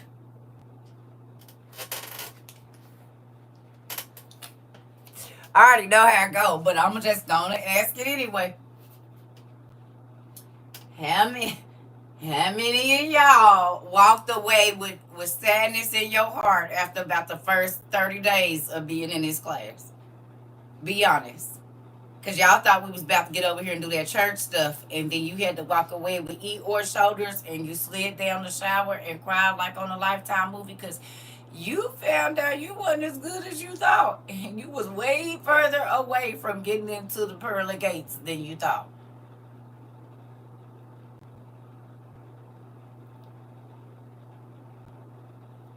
Hello. Come on. You was already doing the work with God. That part. That part. How many of you? Joyce said me. Because you like how to. No. I'm just saying. How many of you realize I knew from the onset of y'all, the bookworm for real. I was half stepping for real and you burst my head all the way. Okay. Mike said. I'm just asking. Because if you slid down the wall any day in the shower crying, talking about God help me change because I didn't know when we got to reading all of that stuff. Hello? Some of y'all was on here married women showing all your goods. You quit doing that, didn't you? You get ready with me's, they start with more clothes now. Because you learn that if you are naked on this here app or close to it and you got a husband, that it's so specific. Y'all get ready with me. Start with more clothes now. You're not coming out the shower showing nobody. You putting some clothes on. Some of y'all used to let y'all kids speak freely, a little too freely, and you learn what happened to parents that do that, and you nip that in the bud. When you found out that you was gonna be right there with them, and they was gonna be right there with you, looking at you, look at them, burning all the while.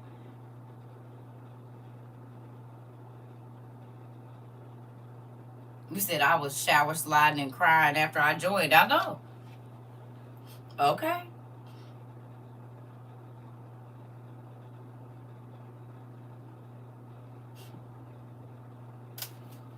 How many of you, once you realize that we are all going to be in an arena together and that your muscles and your animals was going to tell on you, realize you need to go on and get right.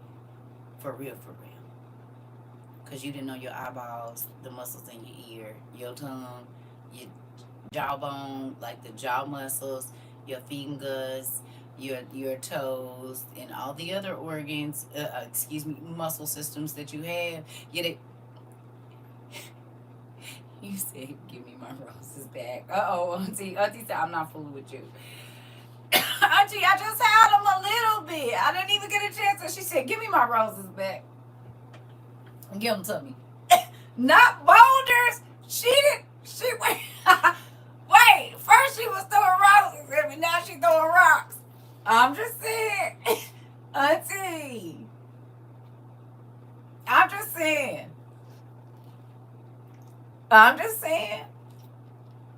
Good morning. I'm just saying, how many of y'all realized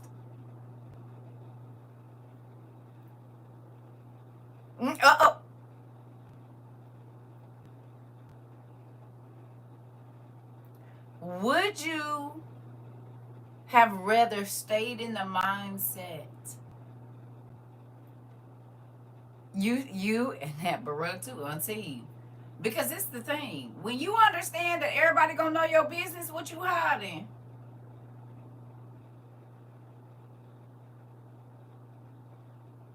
Every person from Adam into the last person born is gonna be in an arena.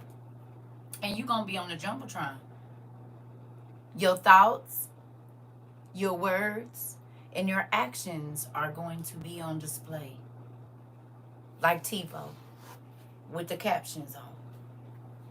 And y'all know how in the movie where we can hear the person's thoughts? Yeah, that's it. It's just a replay of Judgment Day. It was like several layers of the Bible and God's unfaithfulness. His faithfulness, depth, and details and execution was revealed in a deeper way. I've seen what he can do in multiple ways through this 20 years. Come on, Mari. Come on.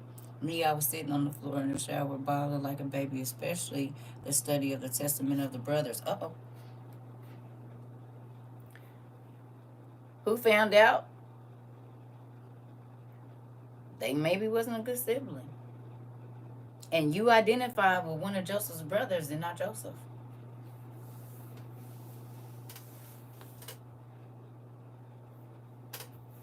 Go on and tell the truth.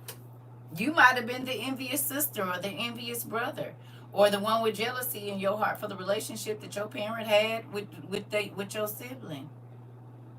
You didn't even realize you kept calling yourself Joseph, but really You was like Simeon.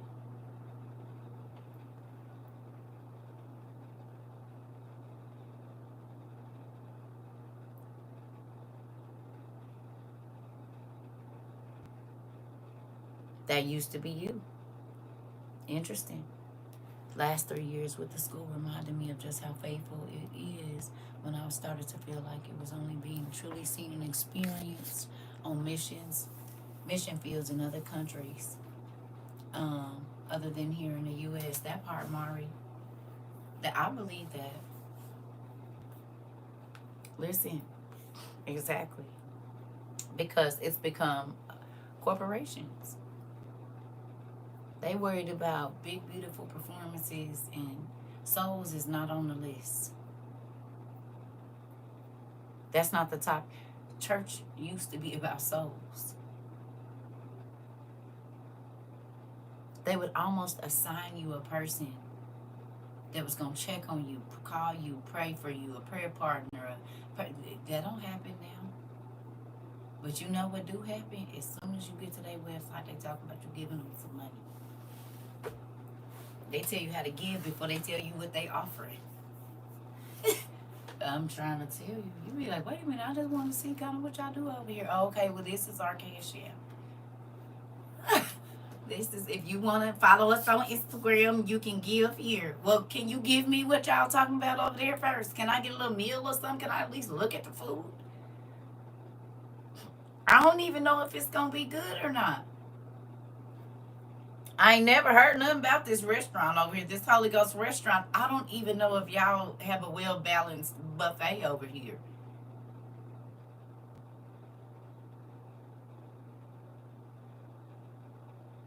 Hello.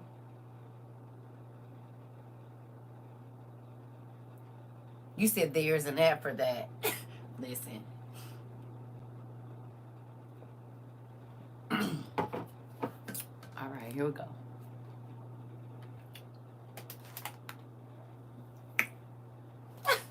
Here we go. It says, then Jesus said to them, don't you understand this parable? How then will you understand any parable? The farmer sows the word. Some people are like seed along the path where the word is sown. As soon as they hear it, Satan comes and takes away the word that was sown in them. Okay. How many people came here? I can only go from your experience with me, okay? So let's do it. How many people, when you came here, instantly someone told you you should not be reading the OTP? And maybe you put it down and you didn't continue to read it for a while. Or they told you if it wasn't in the 66 books, you shouldn't be reading it.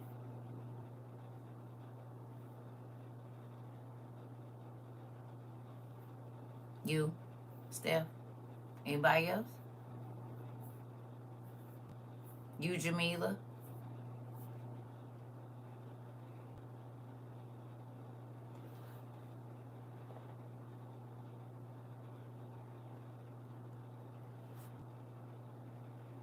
Nobody else? Really? You're one? So nobody told y'all don't read out of the 66?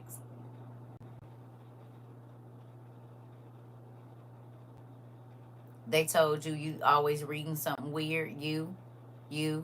Yes, I'm 63 and I learned about them here. Okay. Was told I shouldn't read it, but I'm a rebel, so I didn't stop. I get it. But I'm just saying, they call it fiction. Okay. I had people say it was blasphemous. I had one person say they were afraid to read it. I've been told that, just didn't care. Okay. I was and told not to. A few of my pastor friends told me that. I bet they did. I was told they're forbidden. Okay. Okay.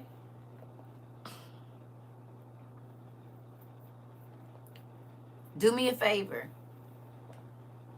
Somebody already said, a few people already said it. What lost book changed your whole relationship with God?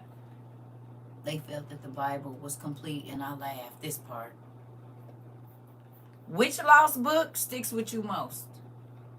And I know we done read a lot of them, but tell me, which one? Enoch. Anyone else? Ooh, Enoch, Ezra, Enoch. Ooh, Enoch hit y'all right on down in there, didn't he? The Ethiopian Bible. Okay. All right. Anybody else?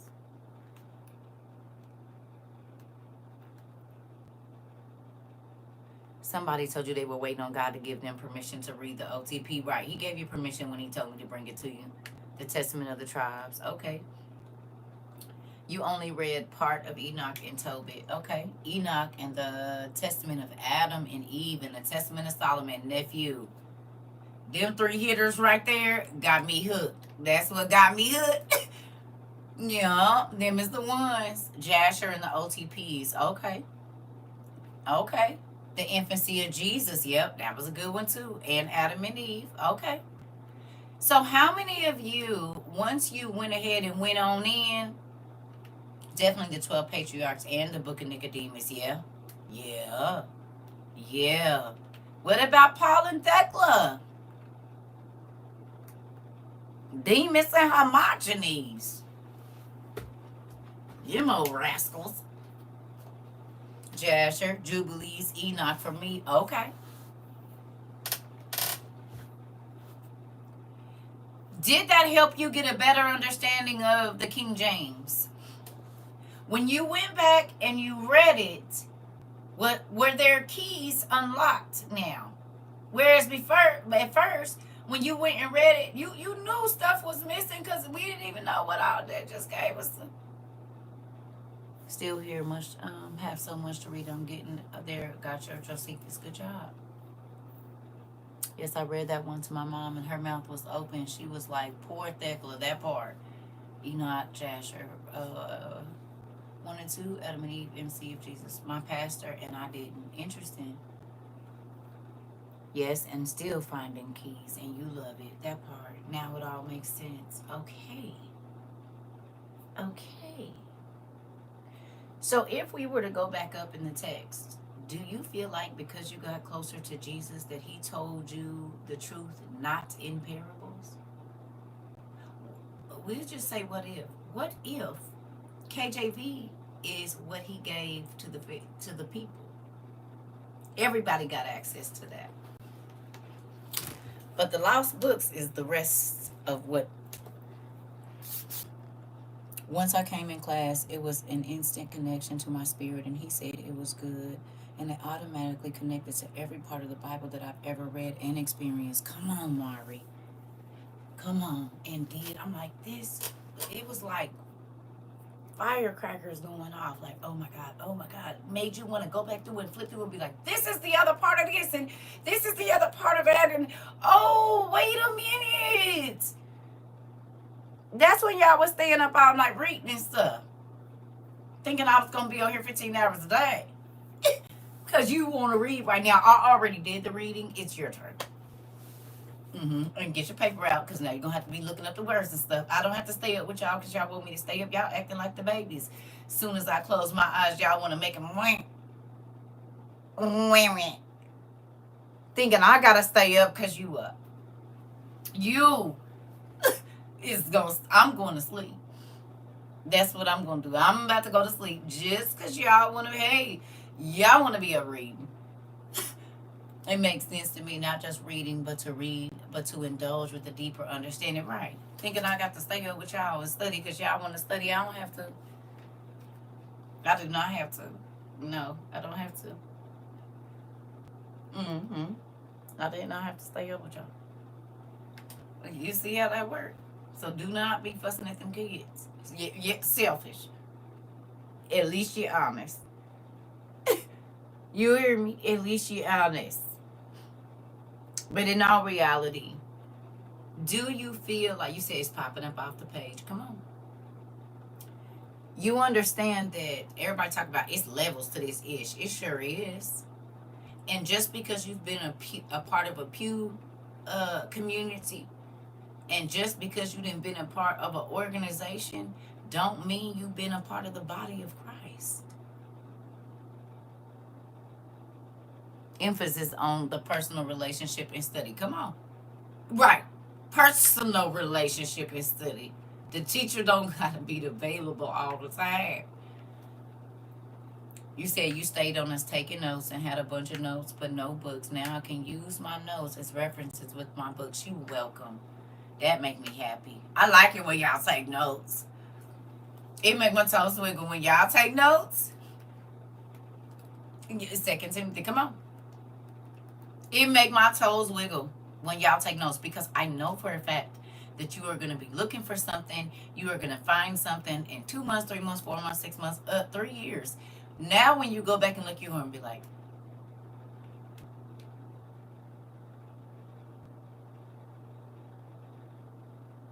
this is crazy. Because I just read this in my book and I have the notes about it 2 years ago. So now that God has given you an understanding, here we go. Your journals and your notebooks are fertile ground. Nothing in them. You can write whatever you want in there, but you all took notes. Some of you didn't even understand really what was going on, but you stayed around.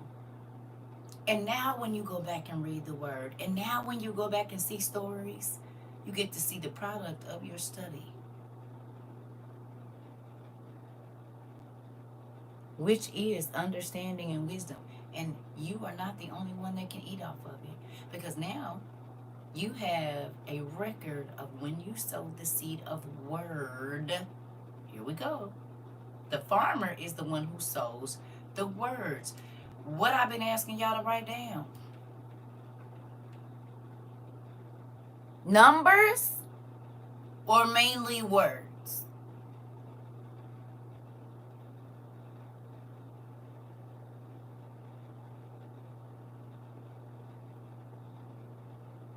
Words. The first words I asked y'all to write down was a thank you list.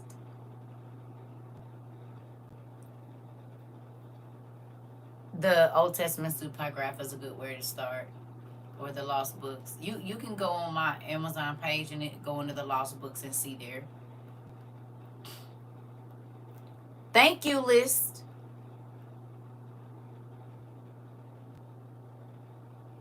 What's the first part of the thank you list? What are the word seeds for the thank you list?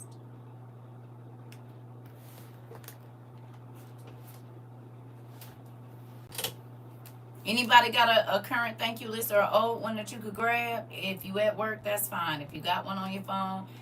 Are the first seeds, thank you for blessing such and such? Line 1, line 2, line 3.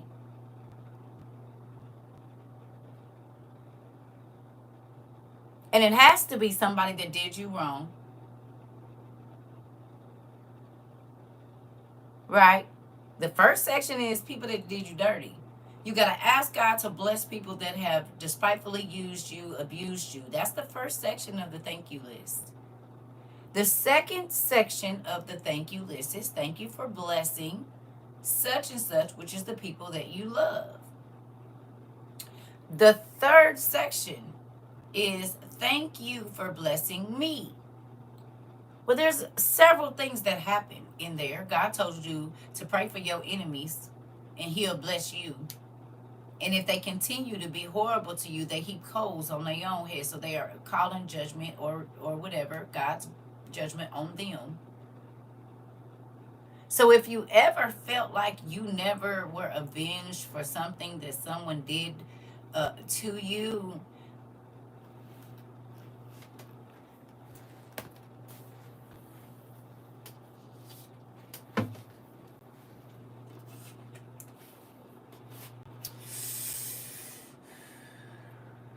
the reason you ain't seen it is because you've been disobedient and you ain't did the first thing first, which is pray for those people that hurt you. So stop looking for it, because you ain't put the key in the hole so you can get it and open the door for it.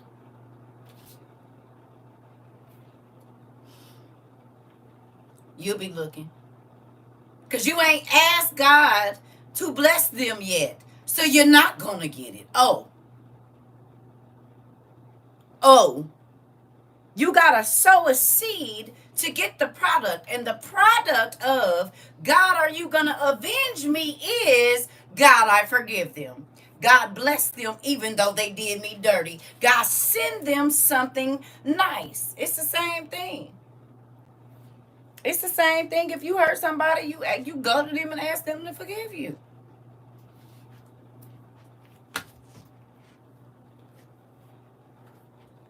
Hello? Ain't nobody yet. Okay, well, you didn't ask God to bless them either. You still talking about what they did. You still talking about how they hurt you. So then you won't see it. Because you haven't taken the necessary steps to get it. Be quiet. You got to pray for them first. You ain't did that. You still wishing bad on them. So then, yeah, they going on. Because the Bible talks about the people. You do that and you just hurting yourself. Sitting there looking crazy and vindictive. Oh, okay.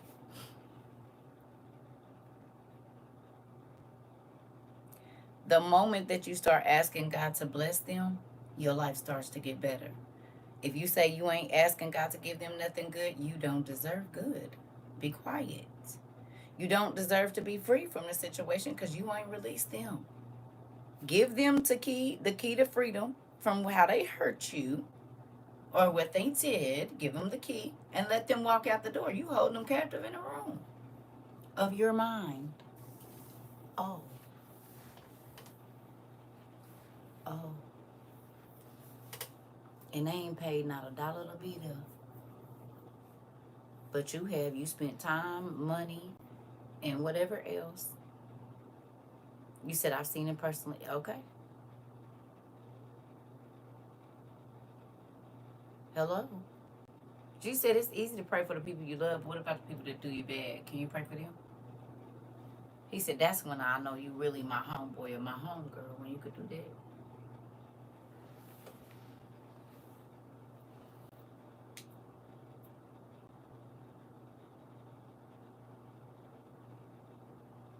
You have to sow words of blessing in other people's lives in order to receive it for yourself. And it's easy to pray and ask God to give the people that you love stuff. He said that.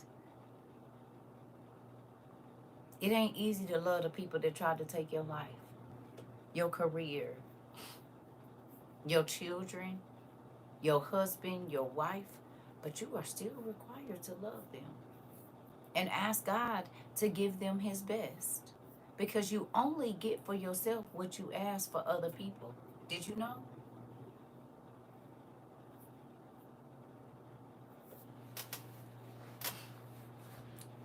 So if you wish for someone else to suffer, you will suffer.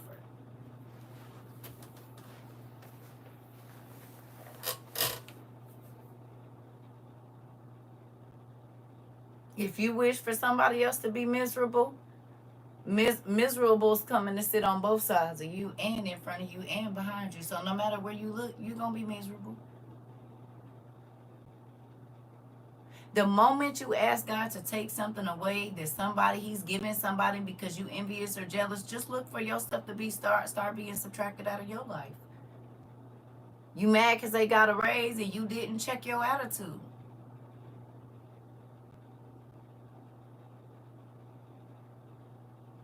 You mad because they got married and you didn't? Check your life.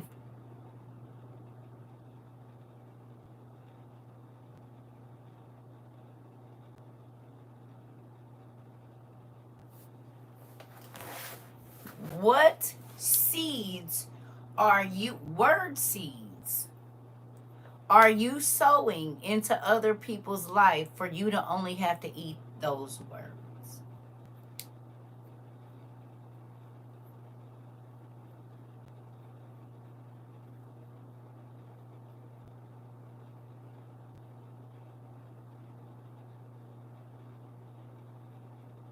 What seeds are you sowing into your children's lives?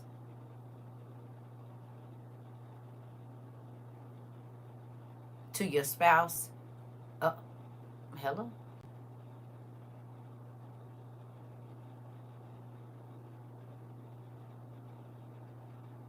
To your boss. To the neighbor across the way that you can't stand.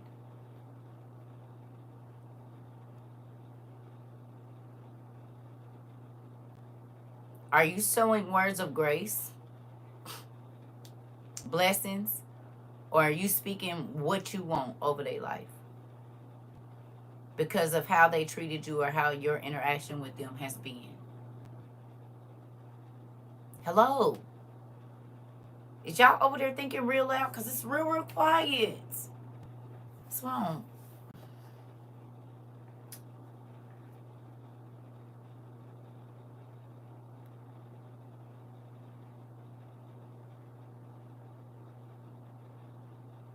Hello? Moving on. It's real quiet over here. I can feel the quiet. I can feel it. I can feel the quiet. You said taking notes. Okay. And you at work. Okay. I just was wanting to know. Oh. You said you telling my last evening story. Interesting. I just was, I know, y'all somewhere. Y'all done zoned off. You good. Okay. I just wanted to make sure y'all was still here. It's real quiet. You said your seeds of, okay. All right. Okay. Okay. I just want to know because it was real quiet. I could see and feel it. Okay. All right. Here we go. Others, like seeds sown on rocky places, hear the word and at once they receive it with joy. But since they have no root, they only last a short time. Because when trouble or persecution comes because of the word, they fall away quickly. How many people do you think left WOIU because someone told them that's not God's word?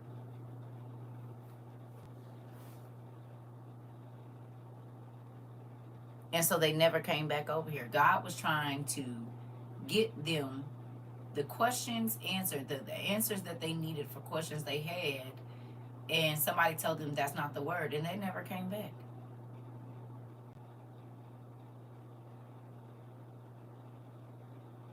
As a matter of fact, they start asking me to block them. I'm not blocking you, block me.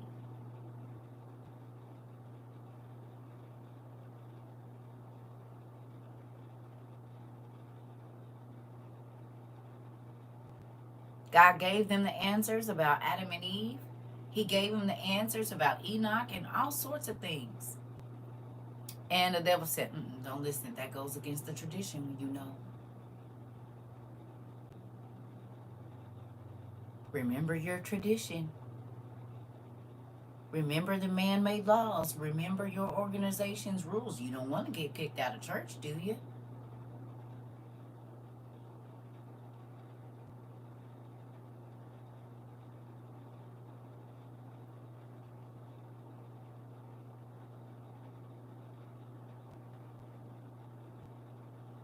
You said I had someone tell me that, and the more I learned, the more they fell away. Okay.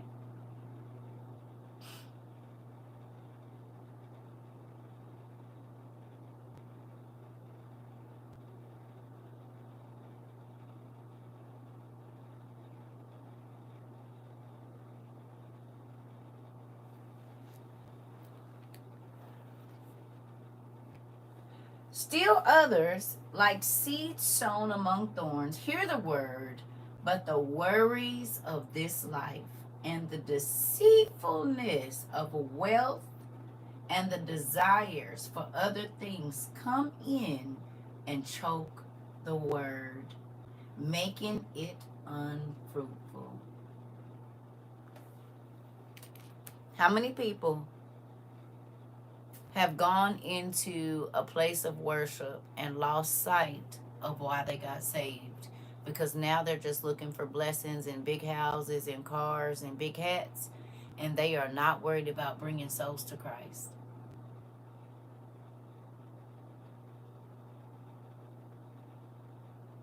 You said breaking from tradition was hard for real, but now 3 years later, everybody likely teaching this now. Okay.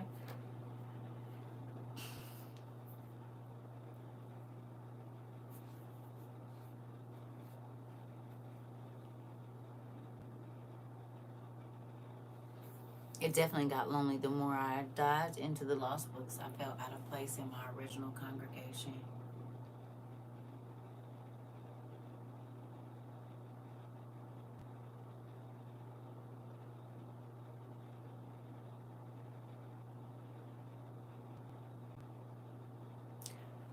Would you rather get to this end that we are at now and still be just reading in 66?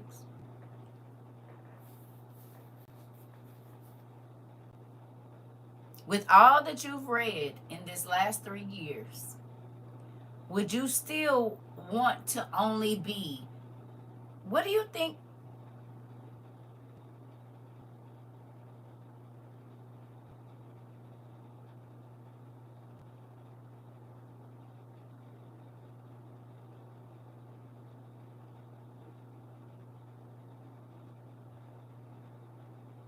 How many of you worry less about money now or God's provision now?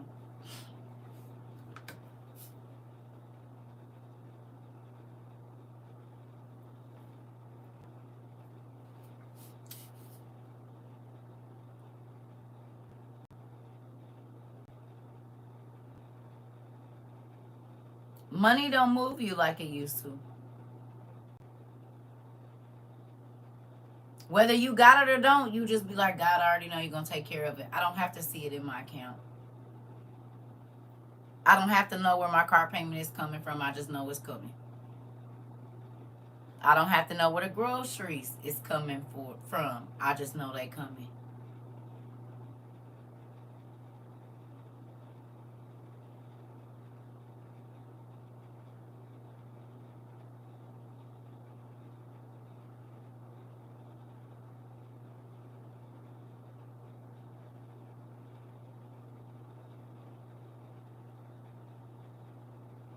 This part, Deborah.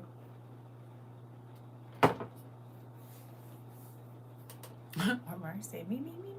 Listen. He is your provider.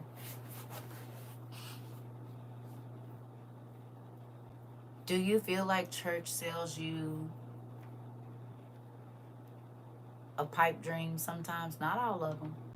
But the way that Christianity has been taught, for the most part, they tell you that if you are not living in abundance, that you're not blessed. Faithfully and even preserved from death on many occasions. This part. Oh, sorry, y'all. This part. You hear me?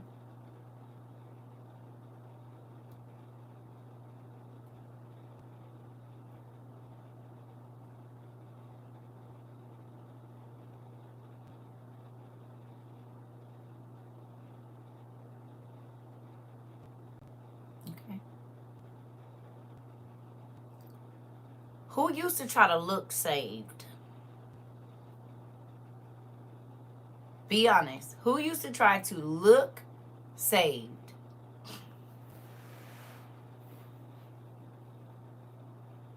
And y'all know what I mean.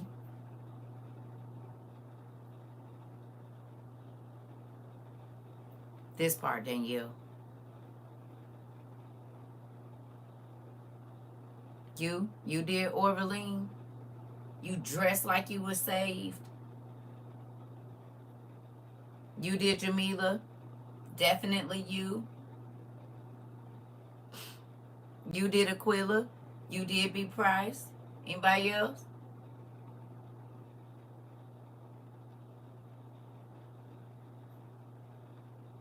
You did me with my dusty Bible and oh. Auntie Deborah. Keish. Isaiah. The purple butterfly. She said I was dressed and saved, but my Bible was dusty though. But my Bible was dusty. How many of you and carried the Bible everywhere you went? Interesting. How many of you was role playing and doing costume dress up as a Christian? But your actions were not Christian-like, Christ-like. You would drive past the homeless. You was real judgmental. Probably didn't study that much until you was getting ready to go to church so you could lie in testimony and say, I was reading the word this morning, but you ain't read it since the last service. You will listen to stuff but not take not a damn note.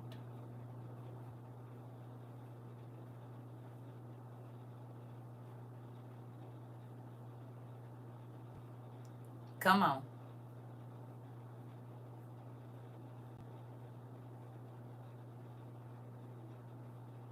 All right.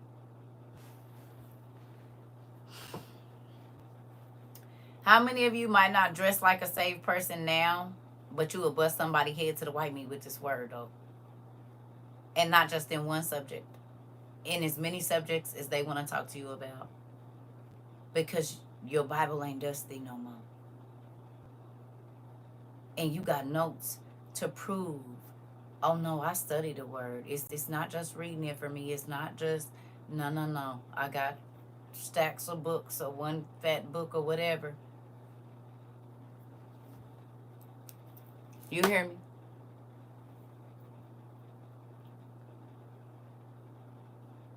Okay. Was very self-righteous in cases in which Jesus and life brought me back to where I actually was spiritually, mentally, and emotionally. Come on. Come on. Time and date and notes. Come on. So your study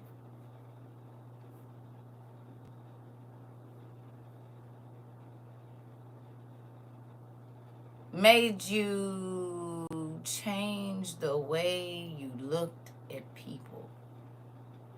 It made you change the way you treated people. It might have even made you change the way you dress. So that you could be the cheese on the plate. Because they don't expect the word to come out of you. Because you don't look like a church person.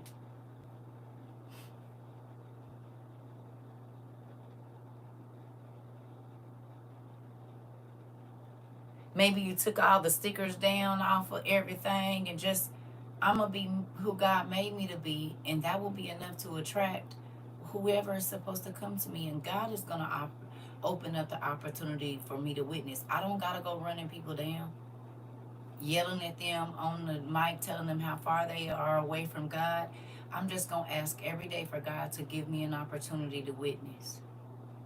Or to be kind and to tell somebody God loves them, or to be able to give, or to be able to help give my time or my expertise or my experience.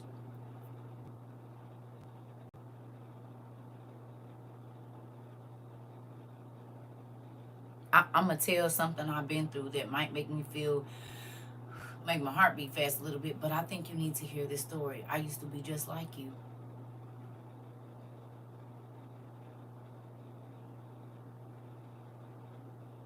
I know I might not look like it.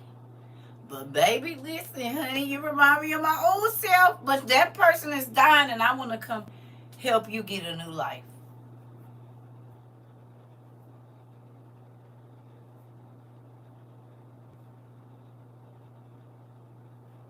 So when your Bible got undusty, I don't know. When your Bible got undusty, and you really got to work studying and trying to understand, not surface level word, but you started to put down roots. And you started to nourish the part of your Christianity that nobody can't see. Did people start to see the plant on the outside? Did they start to see fruits of the Spirit on the outside? Our studies here turns the mirror back on us so we can put in the work on ourselves first, then run them testimonies in the streets. I needed that. Listen, because here you have to work on the roots of the problem. And we the common denominator in every situation. It don't matter if I got plants in pots. I can put them wherever I want. I can dig them up and plant them somewhere else. Now, some of the roots might get damaged, but if I know what I'm doing, I'll be able to grow that plant anywhere that I am. Whether I have to put it inside or outside, I'll be able to grow it. So that means you should be able to take your trauma and grow somebody wherever you at. It don't always got to be a church setting. You should be able to help fertilize somebody on the street, at the gas station, at the liquor store, at the trap house, at the shake 'em up, at the wherever you at work, at the doctor's office. I'm grateful for Abba teaching me and studying so I can help others before I didn't study because I thought I was already saved. That's what I was waiting on right there. And studying so I can help others before I didn't study because I thought I was already saved because I've been baptized and asked God into my heart, but there's way more. Boom, God, sunshine. Come on. You said, "CERCA, God is good. I've moved across the country for the first time to be with my grandchildren." Come on, and you wasn't scared of no new plants. You had some new soil you needed to be potted in. Come on now. First time in your life. That's a never thing. I got it. So things are happening that have never happened. I see. Okay. Here we go. Woo. But the last one. Now wait. Will you say that when you thought you was already saved that you was unfruitful for the kingdom? Because I asked y'all, how many times have you multiplied your relationship? And a lot of y'all told me that when you was in church, you didn't bring nobody to Christ. And I'm not saying to church. I'm saying actually watch their relationship grow with Christ, where it wasn't just they was coming to church, but they was still doing everything they was big enough and bad enough to do. You actually saw a change in this person's life. So when people tell me they've been in church 30 years, I ask them how many souls have they brought to Christ instead of church. It's amazing to me, how many people used to tell me, "Oh, I ain't nobody, like, I've invited people to church, but nobody has gotten saved in the whole, like, I ain't brought nobody ever." So you didn't multiply your Holy Ghost even just once? You didn't sit with nobody from the streets to an amazing testimony of how God really renewed their life and relationship? You didn't do that not even one time.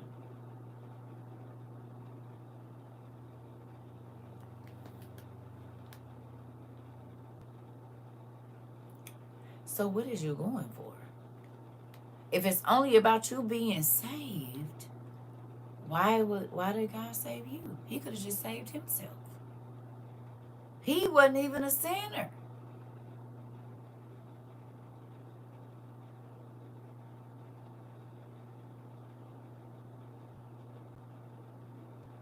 So if church is only about big hats and big tie knots and tailored suits and wispy hairdos and amazing songs, but in all that tradition and in all of the grand productions that are going on,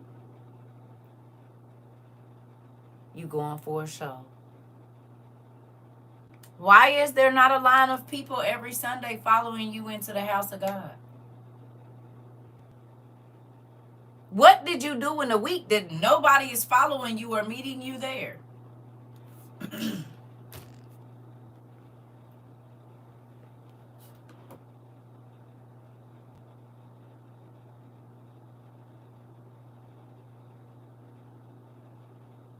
Hello? So you didn't use your Holy Ghost none this week except to rebuke people? I rebuke you, demon.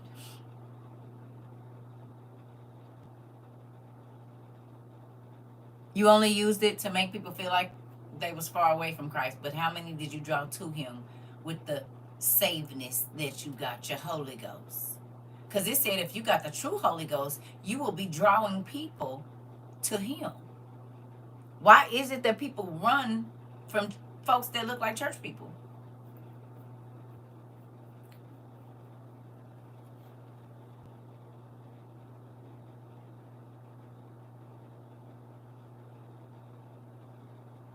It said they was going to be like bugs to a light. If you have the light of God in you, why are the people that are in darkness not flocking to you?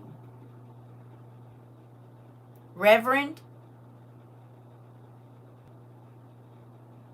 And people say, oh, because they don't want to be saved. Well, the Bible said that the harvest is ready. And he was talking about souls.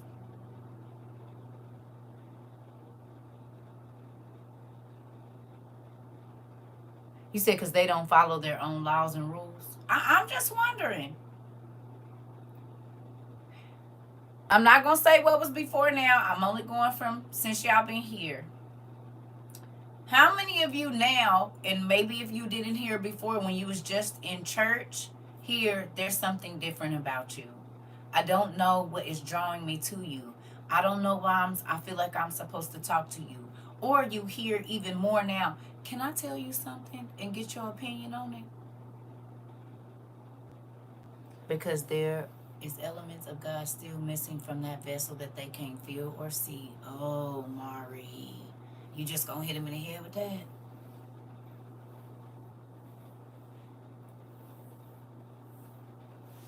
That's how you gonna do them.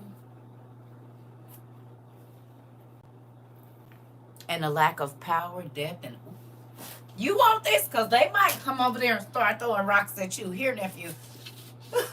Here, put your arm right through this bottom part right here, because you is throwing boulders and bricks and stuff and arrows. You might want to put this on. You might want to put your shield up, because you can't be doing stuff like that. You said yes nonchalantly. I'm trying to tell you. You go and put this on, because you can't be saying that stuff over here, because they might start throwing stuff at you.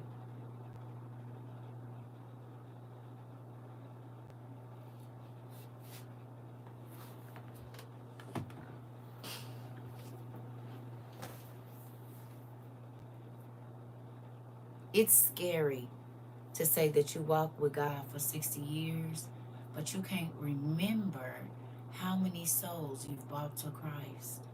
And even if you've been there 5 years, even 2, that you were willing to have Bible study with outside of the church where can't nobody see you. You was willing to feed them outside of the church, to clothe them outside of the church, to explain the word to them outside. How many hours you done sat on the phone explaining 2 or 3 scriptures to somebody, not yelling at them. They use all their vegetables on you. You said, I got a little time before the next harvest. Listen, this part, Mark. Listen. Just a little bit, just a little bit, cause they go restock real fast. They don't mind going to the grocery store. They know about the farmers market right around the way, so just be careful. But for real, the same Bible that you use to put a border between you and the unsaved people, how you gonna get to the fish if you don't never go to the bank?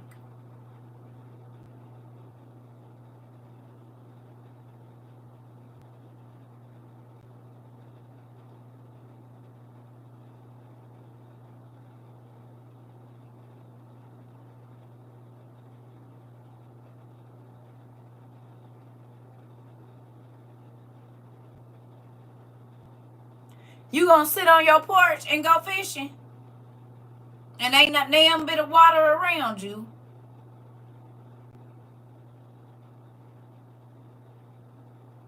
So you just gonna be throwing your pole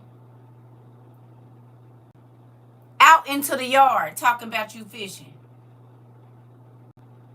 You ain't left the church and cast the net not damn nowhere. You ain't put out no stink bait, no chunks of food, no chicken bones, no nothing. You sitting on your porch, the church,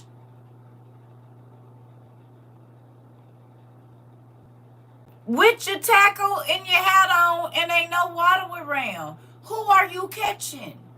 If everybody in your church is already saved. If everybody in your church is already caught. What are you? God made you a fisherman of men. How many you done caught and kept?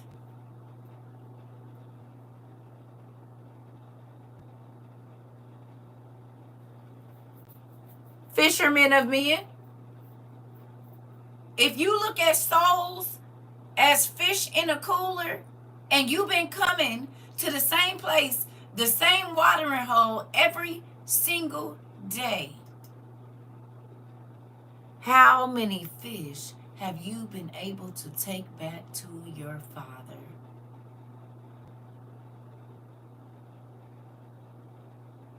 How many times have you got on a boat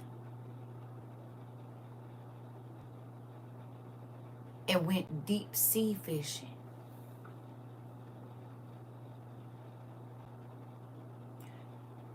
You can't deep sea fish unless you in the deep.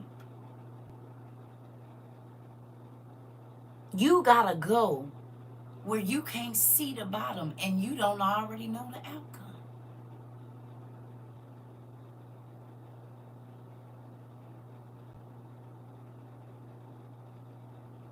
Hello? It's not always gonna be clear skies when you fishing. It's not always gonna be an easy catch when you fishing. Sometimes you gotta sit and wait. Could that be you giving a page every day for 6 months and they never respond?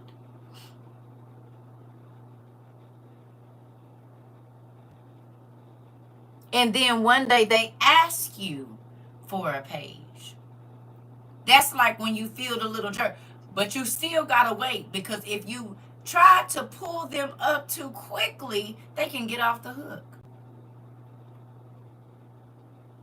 So you gotta wait until they bite down good on the bait and the hook before you start to reel them in. And even when you're reeling them in, because they know how to shake off the hook, sometimes you just gotta get it real slow. You gotta be patient. How many of you, if a person don't come to your church the first time or come visit, you don't ask them no more? Or if they start studying with you for 2 months and then they leave, you go on and act like they can't be caught again? Or how many of you try to force people into religion and they swim off the hook and back into dark, deep waters? How many of you are trying to catch bass with shark bait?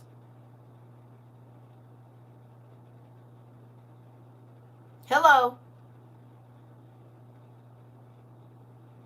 You got the wrong kind of bait for the fish you trying to catch. Everybody, you can't hit them with the same thing. You have to figure out what the bait is that this some fish don't want no meat. They like bugs, crickets and stuff, worms. Some animals you have to give them bloody meat. Some fish, or they ain't even coming because it's not appealing to them. They're not attracted to the word that you keep trying to give them. So find something else. The rest of it And you know what the OTP is? Shark bait. You want some big fish? Hit them with Adam and Eve. Mm-hmm. You want the doughboy off the block that got all the women? Hit him with the Testament of Solomon. The real story on David.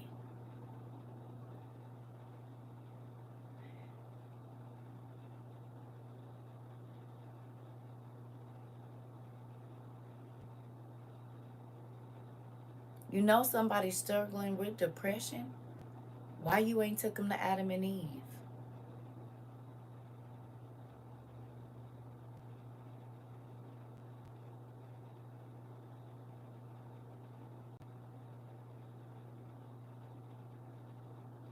I just keep messing up. They don't some enticing conversation and skin and then hit them with that ain't your husband or wife that you've been entertaining. Ooh, Mari. Listen, listen, and look them dead in your eyes when you say it, and be just as calm. You know that's not your wife or husband, right? You have a good day. Nuh-uh, no, I'll see you later, honey. I'll be right back.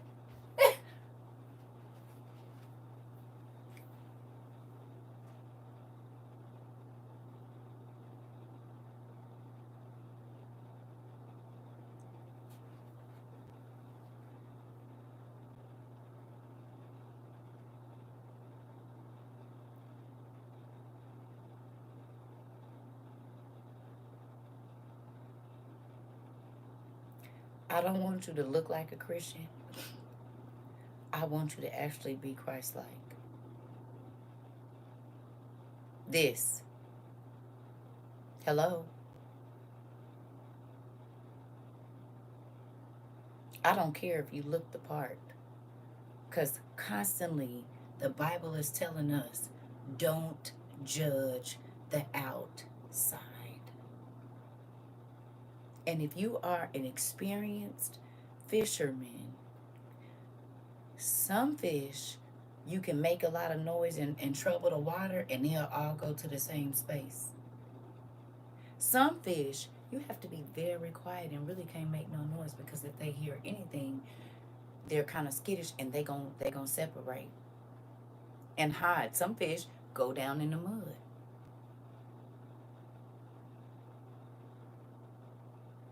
Some fish are stronger than others and they can snap your line. If you do not have the proper tools, they will break you.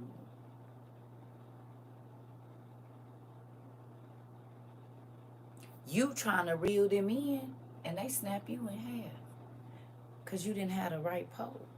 It didn't have the right weight on it. The fishing line, it wasn't strong enough to hold it. Might tip your whole ship, your whole boat, depending on the size of the fish. You have to also, yeah, Joy, yeah, girl. I'll be back. I'm just gonna leave it right there. Yeah. Just think about how many times you done tried to catch the fish and it broke your pole and tipped your boat and you was out there drowning.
I'm gonna let y'all go.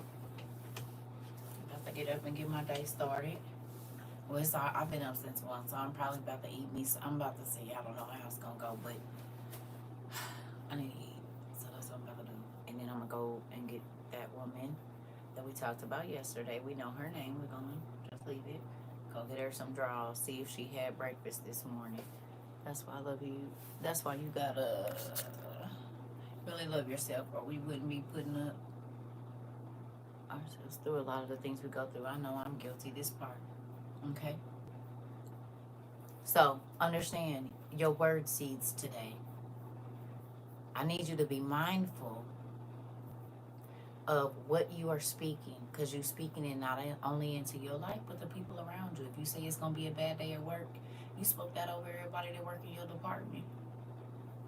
Thanks.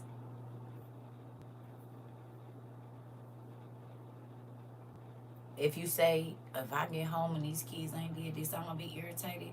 So you just going to ruin their day because you mad? So the devil can make them get distracted at home so they don't do it because he needs to be chaos at your house? Oh, okay. Don't be mad at nobody else then. Why didn't you speak, ooh, thank you, God, for peace when I get to the house? And even if the kids ain't cleaned up, God, let us do it together and just go on and get it knocked out. That's better than I'm going to be mad if they didn't.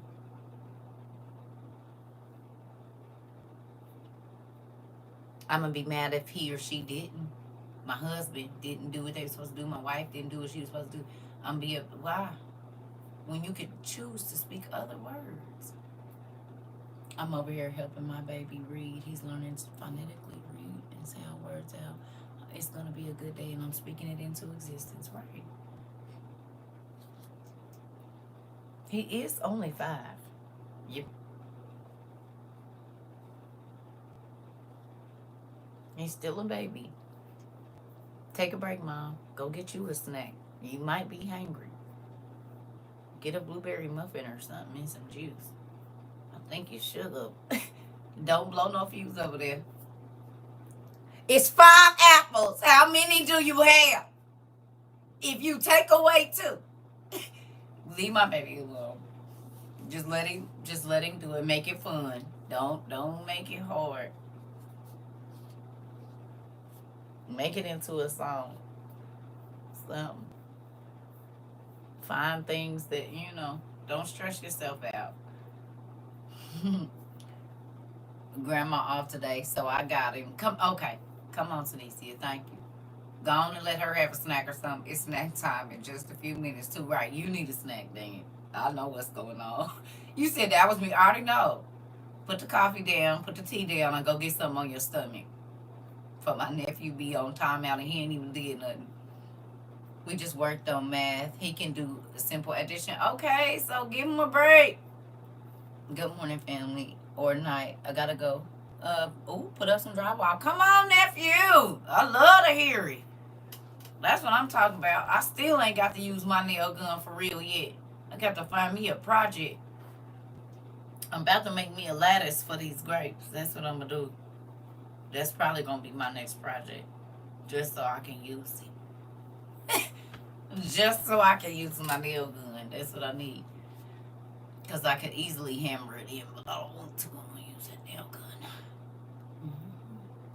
I've been having it for about 2 years now. I ain't been able to do nothing with it. I'm ready. Okay? Pay attention to the bait that you are laying out for people. Okay? Make sure you have the tools.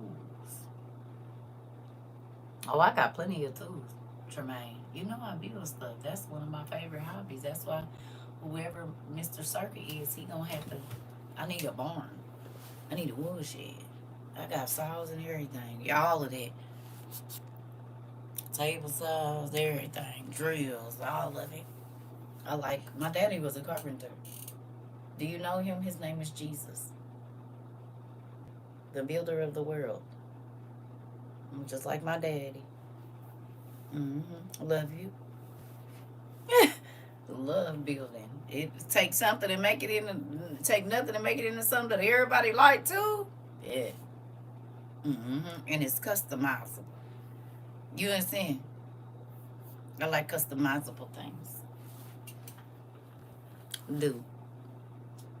Case in point, these shelves I built behind me. Okay. So I love y'all. I'ma let y'all be because I've been up since about 1:22 or 1:36. It's 1 o'clock. Yeah. I want y'all to have a good day. Write some positive words down and give them to people at work if you can, even if it's just one. Okay? You hear me? You hear me? He's showing his grandma his signs now. He's also learning ASL. Girl, because my grandbaby kept hitting me with more. And then she said something, whatever this is. I said, what is she? She said, Mom, she's signing to you. Oh, okay. She was doing J. Because her mama had her watching, it's like a Miss Rachel, but ASL kind of thing. So, yeah. Because she was hitting me. What did she just say?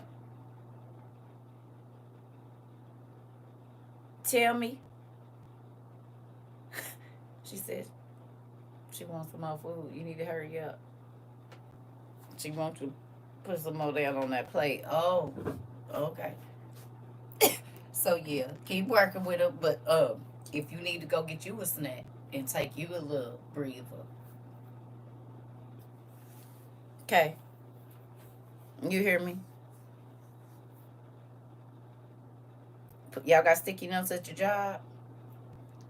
He likes the sign for family best right now. Oh, that makes me excited.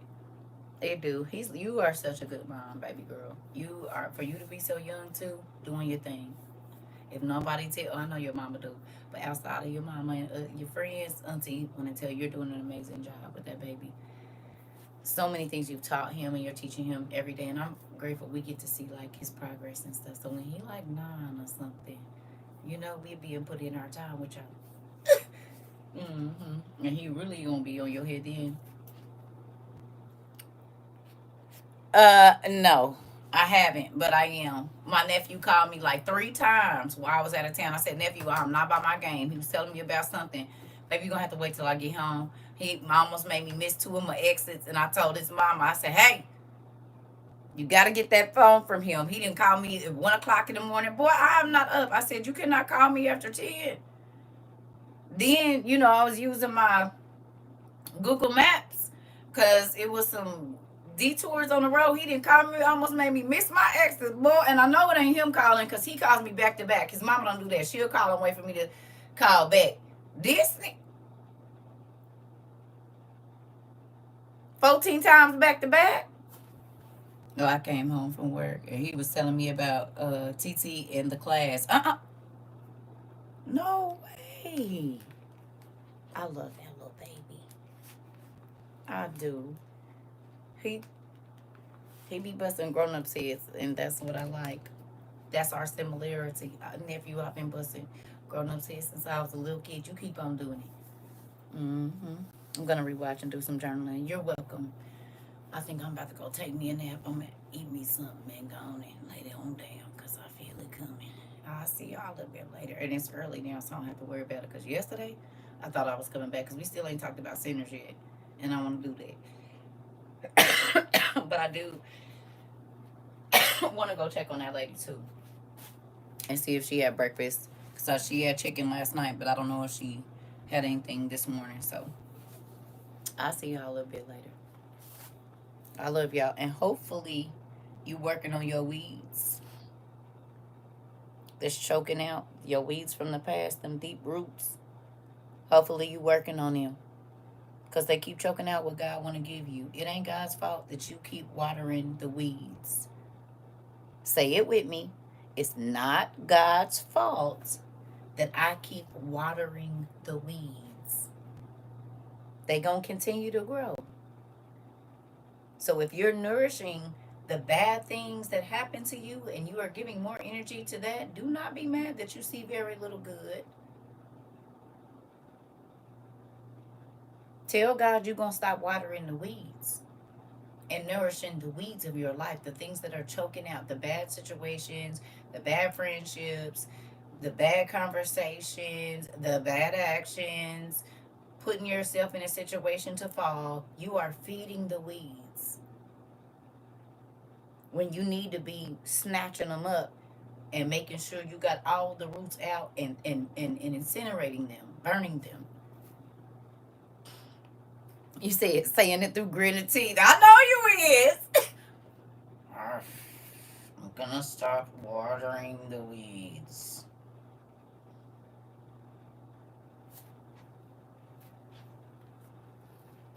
Hopefully you do.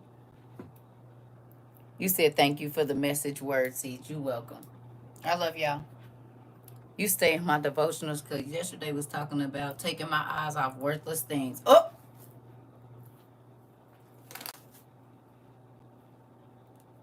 why you keep looking at stuff that ain't worth nothing? Why you keep You just gonna keep throwing your money in the trash? You didn't work this hard for it, and you didn't work this hard for your peace, and you gonna keep throwing it in the trash. Well, then do that then. If that's all you wanted to do was get rid of your happiness and your peace by going back to talk about stuff that ain't happening, do it. But I don't like throwing my money away, and I don't like wasting it. And if you look at energy like spiritual money, you just keep on cashing out on stuff that ain't got no. Well, throw your money in the trash then. Take the whole envelope full of money and just dump it in the trash. What you ask God to heal you for if you gonna keep going back to it? You didn't want it. You worked all of that overtime for nothing. Stayed up all night crying and stuff, asking God to change it. He said, "Okay, I will." You said, "No, I don't want it just yet. Just wait." I still want to hold on to it just a little bit longer because it helps me feel secure because I'm so used to pain. Please don't. Bye. Before I get some tomatoes.